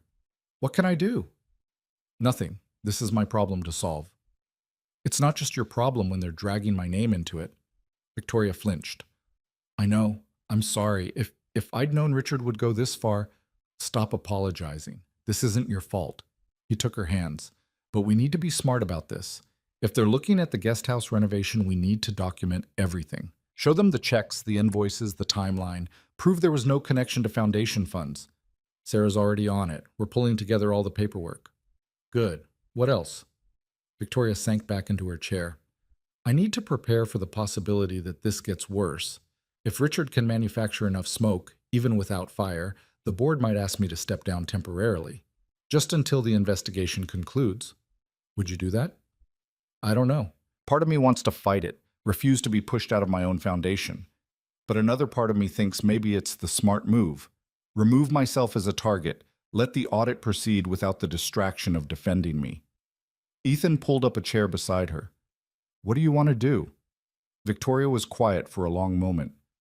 I want to burn Richard's entire world down. I want to expose every shady deal he's ever made, every person he's ever screwed over. I want him to feel what it's like to be systematically destroyed. But that would make me just like him. And I don't want to be that person. I don't want Maya to see me become that person. Then you take the high road. You cooperate with the investigation, prove you did nothing wrong, and let Richard's vendetta expose him for what he is. And if that's not enough, if he wins anyway, Ethan squeezed her hand, then we deal with it. but we don't give up before we have to.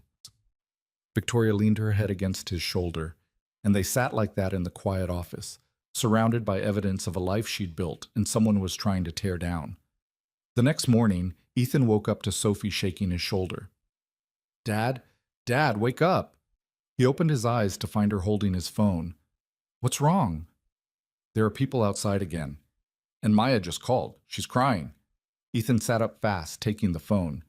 3 missed calls from Maya, 2 from Victoria. He called Victoria back. Ethan, thank God. Is Sophie with you?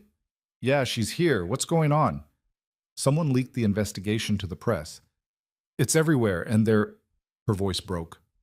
They're parked outside Maya's school. She can't get inside without them swarming her with questions about me. Ethan was already pulling on clothes. Where is she now? Still in the car with her driver, but she's terrified, and I'm 40 minutes away. I can't. I'll get her. Tell the driver to wait for me. He dropped Sophie at a friend's house with a hurried explanation, then drove across town to Maya's private school. Sure enough, news vans lined the street, reporters clustered near the entrance. Ethan spotted Victoria's car parked a block away. He pulled up beside it and got out. The driver, an older man named James, looked relieved to see him. Mr. Cole, Miss Maya's in the back. Ethan opened the door to find Maya huddled in the corner, her face blotchy from crying. Hey, he said softly. Your mom sent me. I can't go in there, Maya whispered. They're going to ask me about the investigation, about whether my mom stole money. Everyone's going to think they're not going to get the chance. Ethan climbed into the car. James, can you pull around to the back entrance? There isn't a back entrance, sir. Just the front. Ethan thought fast. Okay, then we do this the direct way. Maya, you stay between me and James. Don't look at the cameras. Don't answer any questions. Just walk. I'm scared. I know, but you're Victoria Hale's daughter, and Hale women don't run. Maya managed a shaky smile at that. She says that because it's true. Ready? Maya nodded, and they got out of the car. Immediately, reporters surged forward. Maya, is your mother under investigation? Did she misuse charity funds? How do you feel about your mom dating her employee? Ethan put himself between Maya and the cameras, one hand on her shoulder. Back off. She's a kid. Mr. Cole, is it true you received payments from... I said back off. James flanked Maya's other side, and together they pushed through the crowd. Someone shoved a microphone too close, and Ethan knocked it away. A camera flashed directly in Maya's face, and he heard her make a small, scared sound. That's enough! The voice came from behind them. Ethan turned to see the school principal, a stern woman in her 60s, standing in the doorway. This is private property. If you don't leave immediately, I'm calling the police. The reporters reluctantly backed up, and Ethan got Maya inside. She was shaking, tears streaming down her face. I'm sorry, she kept saying. I'm sorry. I'm sorry. You have nothing to apologize for, Ethan said. The principal, Mrs. Ashford, looked at Maya with concern. Are you all right, dear? Maya nodded, not trusting her voice. Mr. Cole, perhaps Maya should take the day off. Return when this media frenzy has calmed down. No. Maya's voice was small but firm. No, I want to stay. I have a math test. Mrs. Ashford and Ethan exchanged glances. Are you sure? Ethan asked. If I leave, they win. That's what my mom would say. Despite everything, Ethan felt proud of her. Okay, but if it gets too much, you call me or your mom. Deal? Deal. After Maya left for her classroom, Mrs. Ashford walked Ethan to the exit. Mr. Cole, I want you to know that this school supports the Hale family. Victoria has been a generous donor and an exemplary parent. Whatever the media is saying, it doesn't change that. Thank you. That means more than you know. However, Mrs. Ashford continued, I do need to ask that you coordinate with us on security going forward. If this media attention continues, we may need to implement additional measures to protect all our students. Of course. I'll talk to Victoria. Ethan left through a side door, avoiding the reporters who were still lingering out front. On the drive home, he called Victoria and filled her in. Is she okay? Victoria asked immediately. Shaken, but okay. She insisted on staying for her math test. Victoria laughed wetly. That sounds like her. Victoria, this is getting out of hand. Maybe we should… Should what? Hide? Give Richard exactly what he wants? I was going to say higher security. For Maya, at least. Victoria was quiet. You're right. I'll call someone today. And for you, you need protection too. Ethan, I'm serious. Richard's escalating. Who knows what he'll do next? Fine. Security for both of us. Happy? Not particularly, but it's a start. That afternoon, Sarah called an emergency meeting at the foundation offices. When Ethan arrived, he found Victoria, the board president, and two attorneys he didn't recognize. What's going on? He asked. Sarah gestured to an empty chair. Sit. You need to hear this. The board president, a distinguished older woman named Catherine Torres, spoke first. Mr. Cole, thank you for coming. We've just learned that the investigation has expanded again. The state is now looking into whether Victoria engaged in a pattern of financial impropriety, not just the guest house renovation. Based on what evidence? Ethan demanded. Anonymous tips. Multiple sources claiming they witnessed Victoria using foundation credit cards for personal expenses. Catherine's expression was grave. We believe Richard is orchestrating this, but proving it is another matter. One of the attorneys, a sharp-eyed man named Marcus, jumped in. The problem is, even if the tips are fabricated, the state has to investigate, and each new allegation extends the timeline. How long are we talking about? Victoria asked. Months, potentially. Maybe longer if they keep finding new threads to pull. Victoria's face went pale. Months. Which is why, Catherine said gently, the board thinks it might be best if you took a temporary leave of absence, just until this is resolved. The room went silent. Ethan watched Victoria process this, saw her hands clench and unclench. You want me to step down, she said flatly. Not step down, step aside, temporarily. It would remove you as a focal point and allow the investigation to proceed more smoothly. And make it look like I'm guilty, like I'm running away. Or it makes you look like you're putting the foundation first, Marcus countered. Victoria, I know this isn't what you want to hear, but the longer you're at the center of this, the more damage it does to the foundation itself. Donations are already down 30% this week. If this continues, you won't have a foundation to lead. Victoria turned to Ethan, and he saw the question in her eyes. He wanted to tell her to fight, to refuse, to make them force her out. But he also knew Marcus was right. The foundation was bigger than her ego. What do you want to do? He asked quietly. I don't know. Victoria looked at Catherine. If I agree to this, who takes over? I will, temporarily. Just administrative oversight. You'd still be consulted on major decisions. And when the investigation clears me, you come back, full authority restored. Victoria was quiet for a long moment. Then she stood. I need to think about it. Give me 24 hours. Catherine nodded. Of course. But Victoria, please consider what's best for everyone involved, including yourself. Outside in the parking lot, Victoria leaned against her car and stared at the sky. They're asking me to give up my mother's legacy, she said. Everything she built, everything I've spent a decade protecting. And I'm supposed to just walk away because Richard Kensington is a vindictive bastard.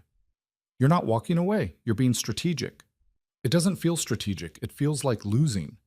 Ethan pulled her into his arms. Then don't do it. Fight it. Make them drag you out, kicking and screaming. And destroy the foundation in the process? Prove that I care more about my pride than the mission? She shook her head. That's not who I want to be? Then what do you want? Victoria pulled back and looked at him. I want to stop feeling like I'm drowning. I want one day where I don't wake up wondering what fresh hell Richard has planned. I want… Her voice cracked. I want this to be over. It will be, eventually. When? When I've lost everything?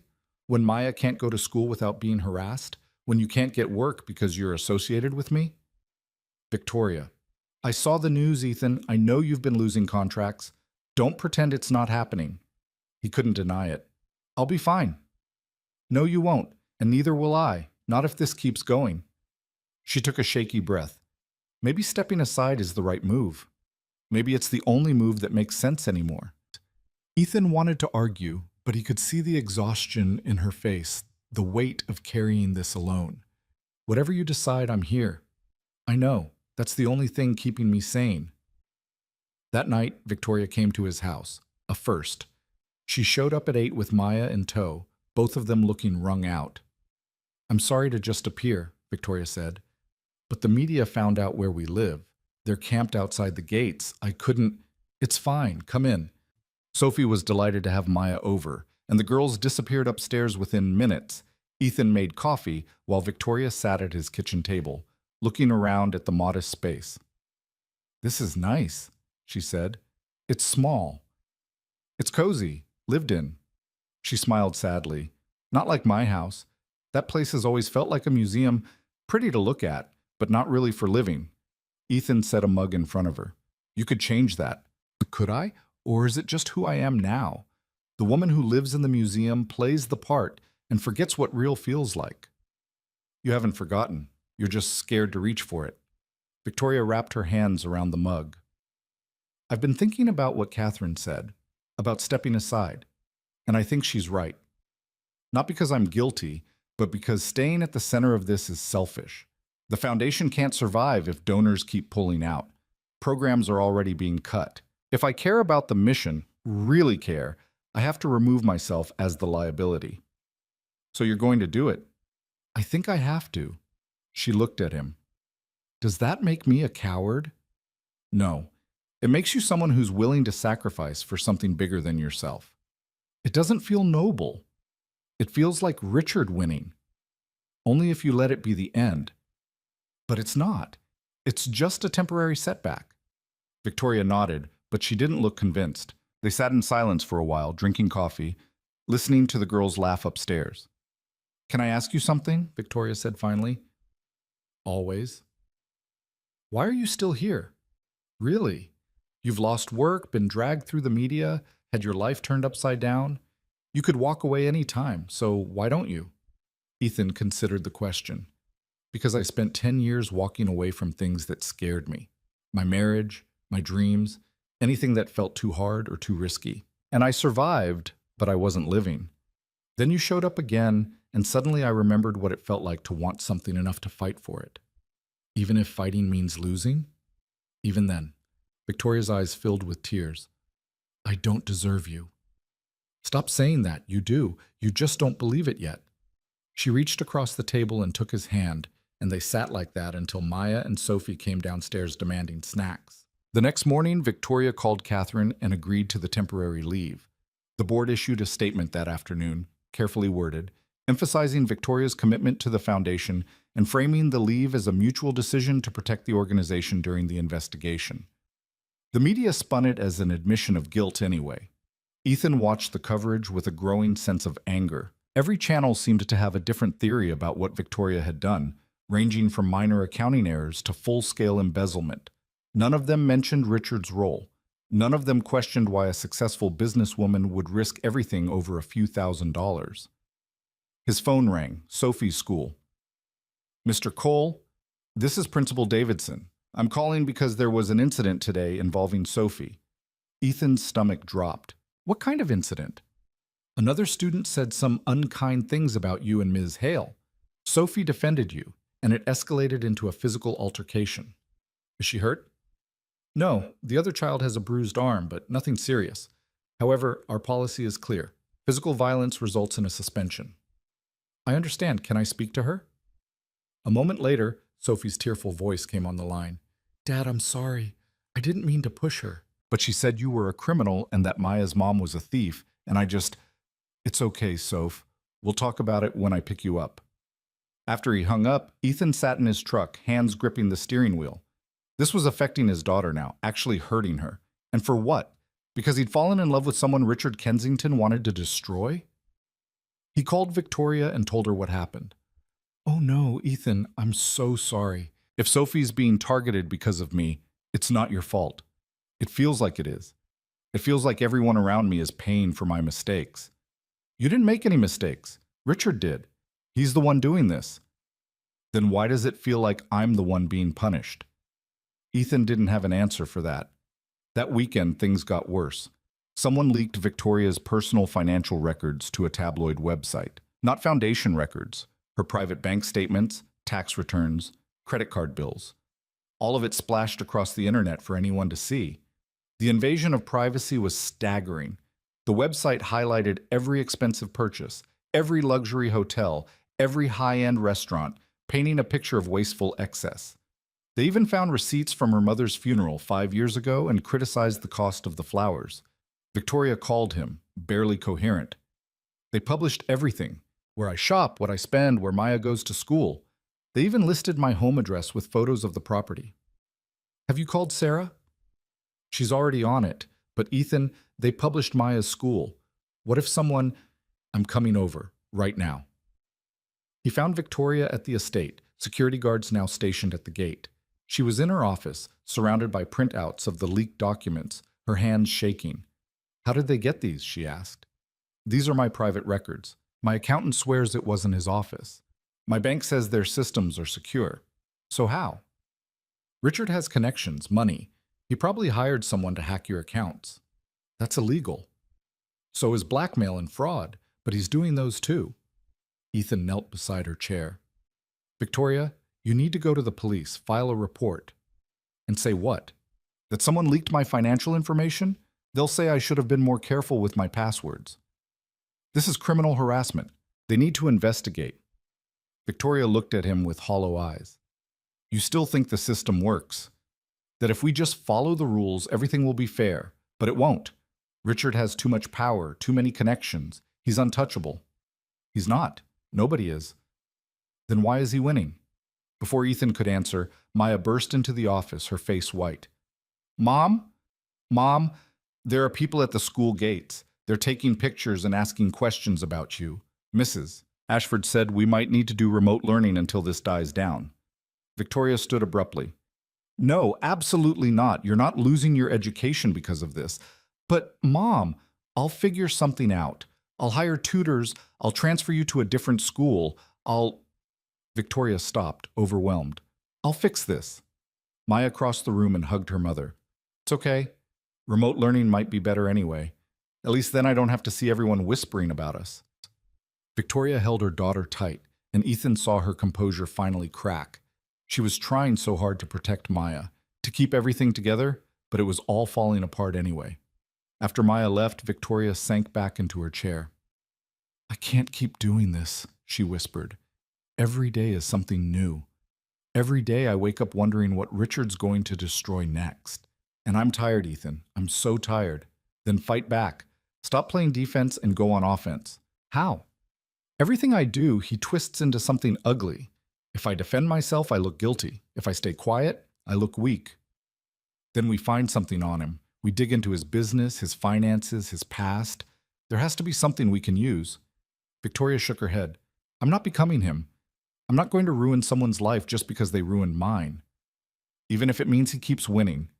Even then, Ethan wanted to shake her, wanted to make her see that taking the high road was just getting her buried, but he also understood. She was fighting to remain who she was, not to become what Richard wanted her to be. Okay, he said finally. Then we wait him out. We document everything, we cooperate with the investigation, and we prove you did nothing wrong. And eventually, he'll make a mistake. And if he doesn't, then we adapt.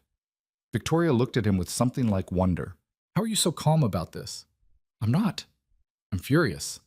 But losing my temper won't help you, so I'm channeling it into something useful. She managed a weak smile. What would I do without you? Let's not find out. That night, as Ethan was leaving, Victoria walked him to his truck. I've been thinking, she said, about us, about what this is costing you. Ethan's chest tightened. Don't. Don't what? Don't try to push me away again. We're past that. Are we? Because it seems like every week things get worse. And I keep thinking maybe Richard's right.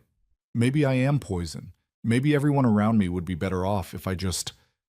Ethan kissed her, hard and desperate, cutting off the spiral. When he pulled back, he gripped her shoulders. Listen to me. Richard wants you to believe that. He wants you isolated and afraid and convinced you deserve this. But you don't. And I'm not going anywhere. Victoria's eyes filled with tears. What if I can't fix this? Then we live with it, together. That's not fair to you. Let me decide what's fair. She kissed him again, softer this time, and Ethan held her in the darkness of her driveway, both of them pretending the world wasn't falling apart around them. On Monday, the audit investigators called Victoria in for another interview. Sarah advised her to be brief, answer only what was asked, and volunteer nothing. Ethan waited outside the government building, watching people come and go. After 3 hours, Victoria emerged looking drained. "How'd it go?" he asked. "They asked about you, about our relationship, about when it started, about whether you'd ever done work for the foundation." "What did you tell them?" "The truth. That we knew each other years ago, reconnected recently, and that I hired you for personal renovation work paid from my personal account." They seemed skeptical. Of course they did. Richard probably told them to be. They walked to Victoria's car in silence. As she unlocked the door, she said, "They asked if I thought you were using me for money." Ethan stopped. "What?" "They wanted to know if I was aware that you'd had financial difficulties, that you'd filed for bankruptcy 3 years ago, that you might have a motive to manipulate me." Rage flooded through him. I know. I told them you were the most honest person I'd ever met, that if anyone was being manipulated, it was you putting up with my mess." Victoria's smile was tired. "I don't think they believed me. I don't care what they believe. I do. Because their belief shapes the narrative, and the narrative shapes the outcome." She got into the car. "I'm starting to think Richard's already won. He's poisoned everything so thoroughly that even when we prove I'm innocent, people will still doubt. They'll still wonder, and that doubt will follow me forever." Ethan leaned into the car window. "Then we give them something else to talk about. We show them who you really are." "And who's that?" "Someone worth believing in." Victoria held his gaze for a long moment, then nodded. "Okay, let's try." But as Ethan watched her drive away, he couldn't shake the feeling that they were running out of time. Richard was tightening the noose with every leaked document, every anonymous tip, every piece of carefully constructed evidence, and soon there wouldn't be anything left to salvage. His phone buzzed. A text from an unknown number. "Walk away while you still can. She's going down, and she'll take you with her." Ethan deleted it without responding. But the message stayed with him, echoing in his head as he drove home. What if they were right? What if staying with Victoria meant destroying himself too? He pushed the thought away. He'd made his choice. And whatever came next, he'd face it beside her, even if it meant losing everything. The breaking point came 2 weeks later, and it came from the most unexpected direction. Ethan was at a job site, one of the few clients who hadn't canceled, when Sarah called, her voice tight with urgency. "Ethan, where are you?" "Northside. Why?" "Get to the foundation offices, now. Don't ask questions, just come." He made it there in 15 minutes, his mind racing through possibilities.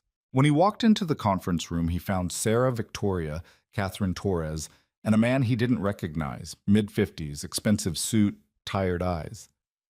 "Mr. Cole," Catherine said, "thank you for coming. This is Daniel Reeves. He worked as Richard Kensington's senior accountant until this morning." Ethan looked at Reeves. "What's going on?" Reeves opened a briefcase and pulled out a thick folder. "I quit today because I couldn't live with what Richard asked me to do. For the past 3 months, he's had me creating false documentation to support his claims against Ms. Hale. Fabricated receipts, altered transaction records, fake witness statements, all of it designed to make her look guilty." The room went silent. Victoria sat very still, her face pale. "Why are you telling us this?" Ethan asked. "Because I have a daughter," Reeves said quietly.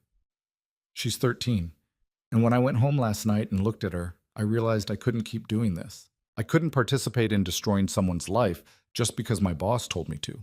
He pushed the folder toward Victoria. "This is everything. Every document Richard fabricated, every payment he made to people who gave false tips to investigators, every illegal thing he's done to orchestrate this whole situation. It's all here." Victoria reached for the folder with shaking hands. "This proves I'm innocent." "More than that," Sarah said, and there was fire in her voice now.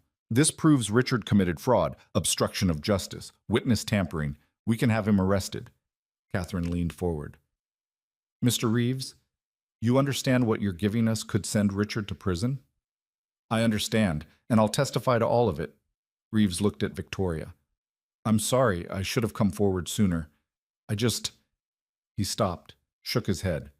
I was scared of him, but I'm more scared of who I'd become if I kept helping him. After Reeves left with a promise to meet with prosecutors the next morning, the room erupted into action. Sarah started making calls to the state investigators, to the media, to anyone who'd listen.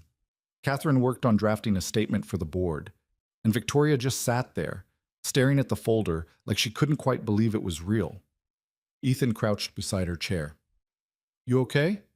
I don't know. She looked at him, eyes wide. Is it really over? I think so, yeah. Just like that? After months of hell, someone walks in with a folder and it's done?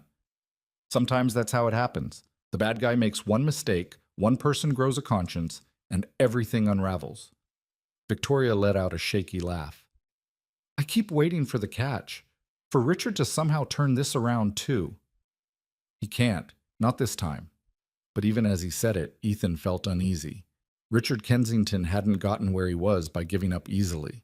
And something about this felt too convenient, too clean. His instinct proved right 3 hours later. Sarah's phone rang while they were still at the office, coordinating the next steps. Her expression went from confusion to alarm as she listened. When? She demanded. How long ago? She hung up and looked at Victoria. Richard's attorneys just filed an emergency injunction claiming Reeves stole proprietary documents and that everything he gave us is inadmissible. Can they do that? Ethan asked. They're trying. The hearing's tomorrow morning. If the judge sides with them, all of Reeves's evidence gets thrown out and we're back to square one. Victoria stood abruptly.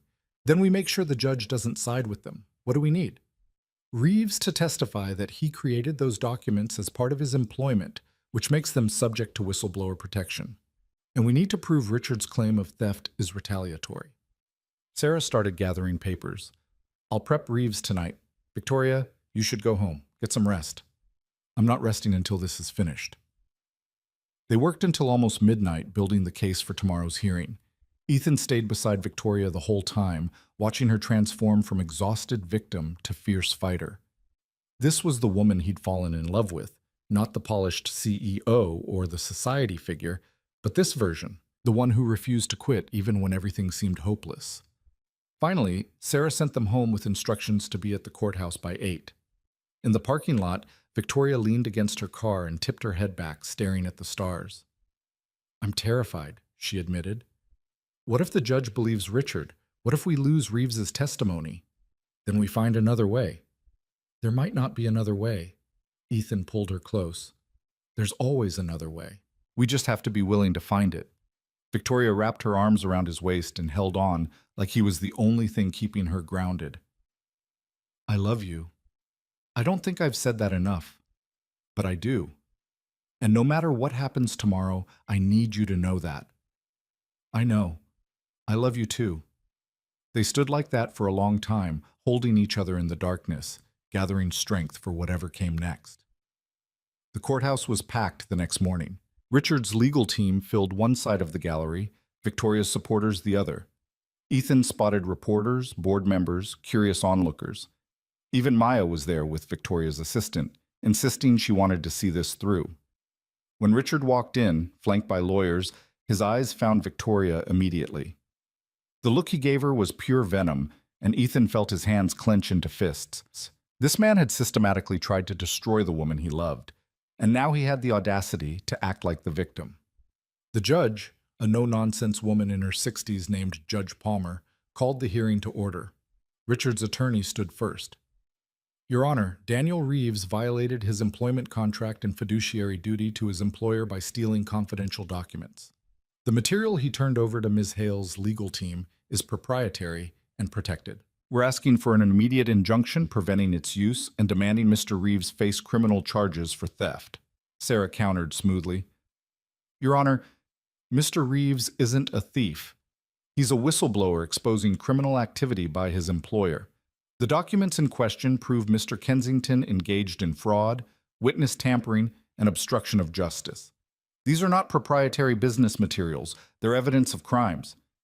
Judge Palmer looked at Richard's attorney. Do you have proof these documents are proprietary business materials? The mere fact that they were created during Mr. Reeves's employment makes them company property, Your Honor.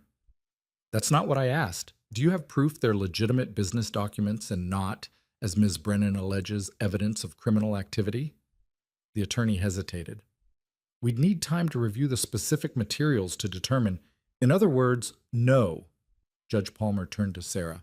Ms. Brennan, I'm inclined to allow Mr. Reeves's testimony. However, I want to hear from him directly. Mr. Reeves, please approach. Daniel Reeves stood and walked to the witness stand, looking nervous but determined. After being sworn in, Sarah questioned him. Mr. Reeves, how long did you work for Richard Kensington? 7 years. And during that time, did Mr. Kensington ever ask you to engage in unethical or illegal activities? Objection, Richard's attorney called, leading the witness. Overruled. Answer the question, Mr. Reeves. Reeves took a breath. Yes, multiple times. He asked me to hide assets during divorce proceedings for his clients, to create offshore accounts to avoid taxes, to falsify records for insurance claims. And did you do these things? To my shame, yes, I did. What changed? Reeves looked directly at Richard. 3 months ago, he asked me to fabricate evidence against Victoria Hale. He gave me specific details about what to create. Fake receipts showing she'd used foundation funds for personal expenses, altered transaction records, false statements from witnesses who didn't exist. He wanted to destroy her, and he didn't care if it was legal or moral. He just wanted it done. And you agreed? At first, yes, because I was afraid of him. Richard Kensington is a powerful man, and I'd seen what he did to people who crossed him. But the more I worked on this, the more I realized I couldn't live with myself if I helped him succeed. Sarah pulled out documents from the folder Reeves had provided. Are these the materials you created under Mr. Kensington's direction? Yes. And are you willing to testify under oath that these documents are fabrications designed to frame Ms. Hale for crimes she didn't commit? Yes. Richard's attorney jumped up. Your Honor, this is clearly a coordinated attack by Ms. Hale's team to— Sit down, counselor, Judge Palmer said sharply. She looked at Reeves. Mr. Reeves, you understand that by testifying to this, you're admitting to participating in criminal activity yourself? I do, Your Honor, and I'm prepared to face whatever consequences come from that. Judge Palmer studied him for a long moment, then turned to Richard's attorney. I'm denying your injunction. Mr. Reeves's testimony and documents are admissible. Furthermore, I'm ordering a full investigation into Mr. Kensington's activities based on the allegations presented here today. Richard shot to his feet. This is absurd. You're taking the word of a disgruntled employee over— Mr. Kensington, sit down and be quiet, or I'll hold you in contempt. Judge Palmer's voice was ice. I've heard enough to know something very wrong happened here. Whether it's prosecutable is for the state to determine. But this injunction is denied and this hearing is adjourned. The gavel came down and chaos erupted. Reporters swarmed toward Richard, who was shouting at his lawyers. Victoria sat frozen in her seat, tears streaming down her face. Sarah was on her phone, already coordinating with the prosecutors. Ethan pulled Victoria to her feet and guided her out a side exit, away from the cameras. They made it to the parking garage before she finally broke, collapsing against him. It's over, she gasped. It's really over. Yeah, it is. Maya found them there, and Victoria pulled her daughter into the embrace. The three of them stood together, holding each other while the world kept spinning around them. The next 72 hours were a whirlwind. The state prosecutors launched a formal investigation into Richard. Major news outlets picked up the story, and the narrative shifted overnight from disgraced CEO under investigation to whistleblower exposes corporate fraud. Donors who'd pulled out started calling, apologizing, pledging support. The board held an emergency meeting and voted unanimously to reinstate Victoria as director. But the moment that mattered most to Ethan came 4 days later, when the state officially cleared Victoria of all allegations and issued a public statement confirming that the claims against her had been fabricated. He was at her house when she got the call from Sarah. He watched her face as she listened, saw the disbelief give way to relief, saw her hand shake as she hung up. They cleared me, she said, her voice barely above a whisper. Completely. They're recommending charges against Richard for fraud, witness tampering, and obstruction of justice. It's over. It's really, actually over. Ethan crossed the room and pulled her into his arms. She held on to him like she'd never let go, and he felt her shoulders shake with sobs. Not sad ones this time, but the kind that came from releasing months of tension and fear. "You did it," he murmured against her hair. "You survived." "We survived," she corrected. "I couldn't have if you hadn't been here, but I was, and I'm not going anywhere." Later that night, after Maya had gone to bed and they sat together on Victoria's back patio, she asked him the question he'd been waiting for. "What happens now? With us, I mean. The crisis is over. The drama's done. What do we do with normal?" Ethan considered that. "I guess we figure it out, day by day." "That's not much of a plan." "No, but it's honest." He turned to face her. "Victoria, I know you're used to having everything mapped out, every contingency planned for, but maybe normal means not having all the answers. Maybe it means just showing up and seeing what happens. That terrifies me." "I know, but you're good at being terrified and doing it anyway." Victoria laughed softly. "Maya said something similar. She's a smart kid, gets it from her mom." They sat in comfortable silence for a while, watching lights twinkle in the valley below. Then Victoria said, "I've been thinking about the foundation, about what I want it to be now that I have control again. And I want it to be smaller, more focused, less about image and more about actual impact." She looked at him. "I spent so long trying to make it this massive, impressive thing that would prove I was worthy of my mother's legacy, but I forgot that she started it to help people, not to build an empire." "So what does that look like?" "I don't know yet, but I think it means stepping back from the corporate side, letting other people handle the business while I focus on the mission, maybe even relocating to a smaller space, cutting overhead, putting more money into programs instead of administration." Ethan raised an eyebrow. "You'd give up the downtown office? The staff? All of it?" "Not all of it, but enough to make it manageable. Sustainable. Something I can actually run without sacrificing every other part of my life." "And what would you do with the rest of your time?" Victoria smiled. "I was hoping you'd have some ideas about that." The implications of that hit him slowly. "Victoria, I'm not asking for promises or commitments or anything you're not ready for," she said quickly. "I'm just saying that for the first time in a decade, I get to choose what my life looks like. And I'd like it to include you, actually include you, not just stolen moments between crises." Ethan felt something shift in his chest. Hope, maybe, or possibility. "What about this place? The estate? What about it?" "It's a lot of house for 2 people and a couple of kids who'll be gone in a few years." Victoria looked around at the massive property, the perfectly landscaped grounds, the house that had always felt more like a museum than a home. "You're right, it is. So maybe it's time for something different, something that actually feels like living instead of existing." 3 months later, Victoria put the estate on the market. The news made regional headlines. Billionaire heiress downsizes. But Victoria didn't care. She was too busy falling in love with a 100-year-old farmhouse 30 minutes outside of Ridgemont that needed everything replaced and had enough land for Sophie and Maya to actually be kids. Ethan walked through it with her on a Sunday afternoon, mentally cataloging everything that needed work. "The foundation's shot," he said, pressing on a questionable floorboard. "Can you fix it?" "Yeah, but it'll take time." "We have time." He looked at her, saw her standing in the empty living room with sunlight streaming through ancient windows, and realized she meant it. They had time. No more crises, no more emergencies, just time to build something real. "The roof needs replacing too," he said, "and the plumbing's probably original. This is going to be a massive project." "Good thing I know a contractor. He's expensive. I'll work something out."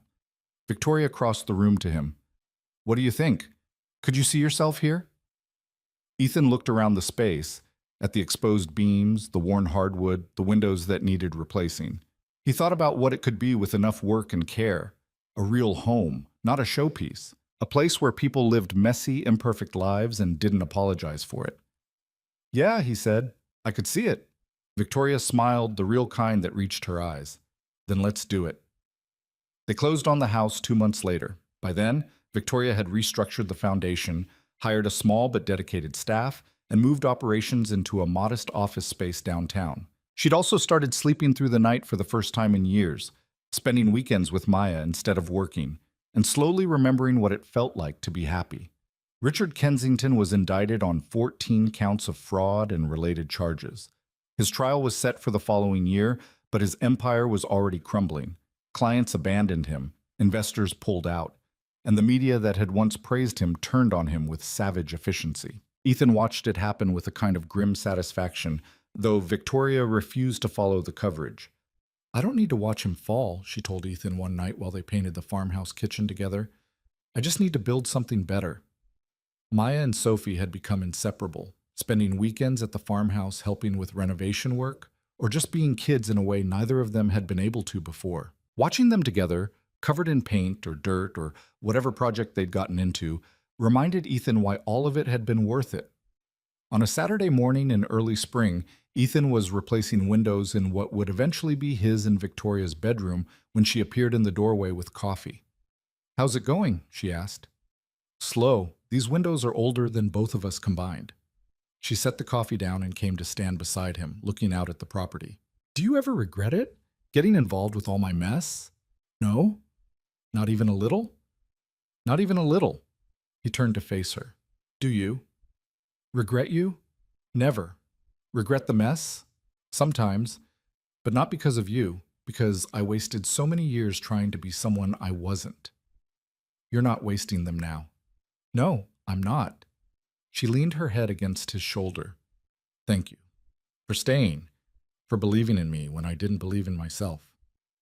You would have figured it out eventually." "Maybe, but it would have taken a lot longer and hurt a lot more." They stood together in the unfinished room, listening to Maya and Sophie laugh somewhere outside. And Ethan felt something he hadn't felt in years. Contentment. Not happiness exactly, because life was still hard and messy and full of problems that needed solving. But contentment. The sense that he was exactly where he was supposed to be. 6 months after moving into the farmhouse, still not finished, probably never would be, Victoria and Ethan were in town getting supplies when they ran into Catherine Torres. "Victoria, Ethan, how's the house coming?" "Slowly," Victoria said with a laugh, "but we're getting there. I saw the Foundation's latest impact report. The work you're doing with the domestic violence shelter is remarkable. We're just getting started, but it feels right, like we're actually making a difference instead of just managing an organization." Catherine smiled. "Your mother would be proud, not of the empire you built, though that was impressive, but of this, the choice to focus on what matters." After Catherine left, Ethan noticed Victoria was quiet. "You okay?" he asked. "Yeah, just thinking about what she said, about my mom being proud." Victoria looked at him. "I spent so long trying to honor her by building something big that I forgot she started the foundation because one family needed help, and she happened to be in a position to give it. It was never about the scale. It was about the impact. You figured it out eventually." "Because I almost lost everything. Kind of a hard way to learn the lesson." Ethan took her hand. "But you learned it. That's what matters." That night, after the girls were asleep and the house was quiet, Victoria found Ethan on the back porch. "I have a question," she said, sitting beside him. "Okay. Do you think we're always going to be like this, figuring things out as we go, never quite having all the answers?" Ethan thought about that. "Probably. Is that a problem?" "No, it's just different from what I'm used to. I spent my whole life planning, controlling, trying to anticipate every possible outcome. And now I'm just," she gestured vaguely, "living. And it's terrifying and wonderful, and I don't know if I'm doing it right." "There is no right. There's just what works for us." Victoria leaned against him. "I love you. I know I've said it before, but I don't think I've really explained what it means. You didn't just love me through the crisis. You loved me into becoming someone who could handle it. Someone who could stand up and fight instead of hiding behind walls and pretending to be perfect. You were always that person. You just needed a reason to let her out." "Maybe. But you were the reason." She lifted her head to look at him. "So thank you. For being stubborn and refusing to give up on me even when I gave you every reason to." Ethan kissed her softly. "Thank you for letting me stay."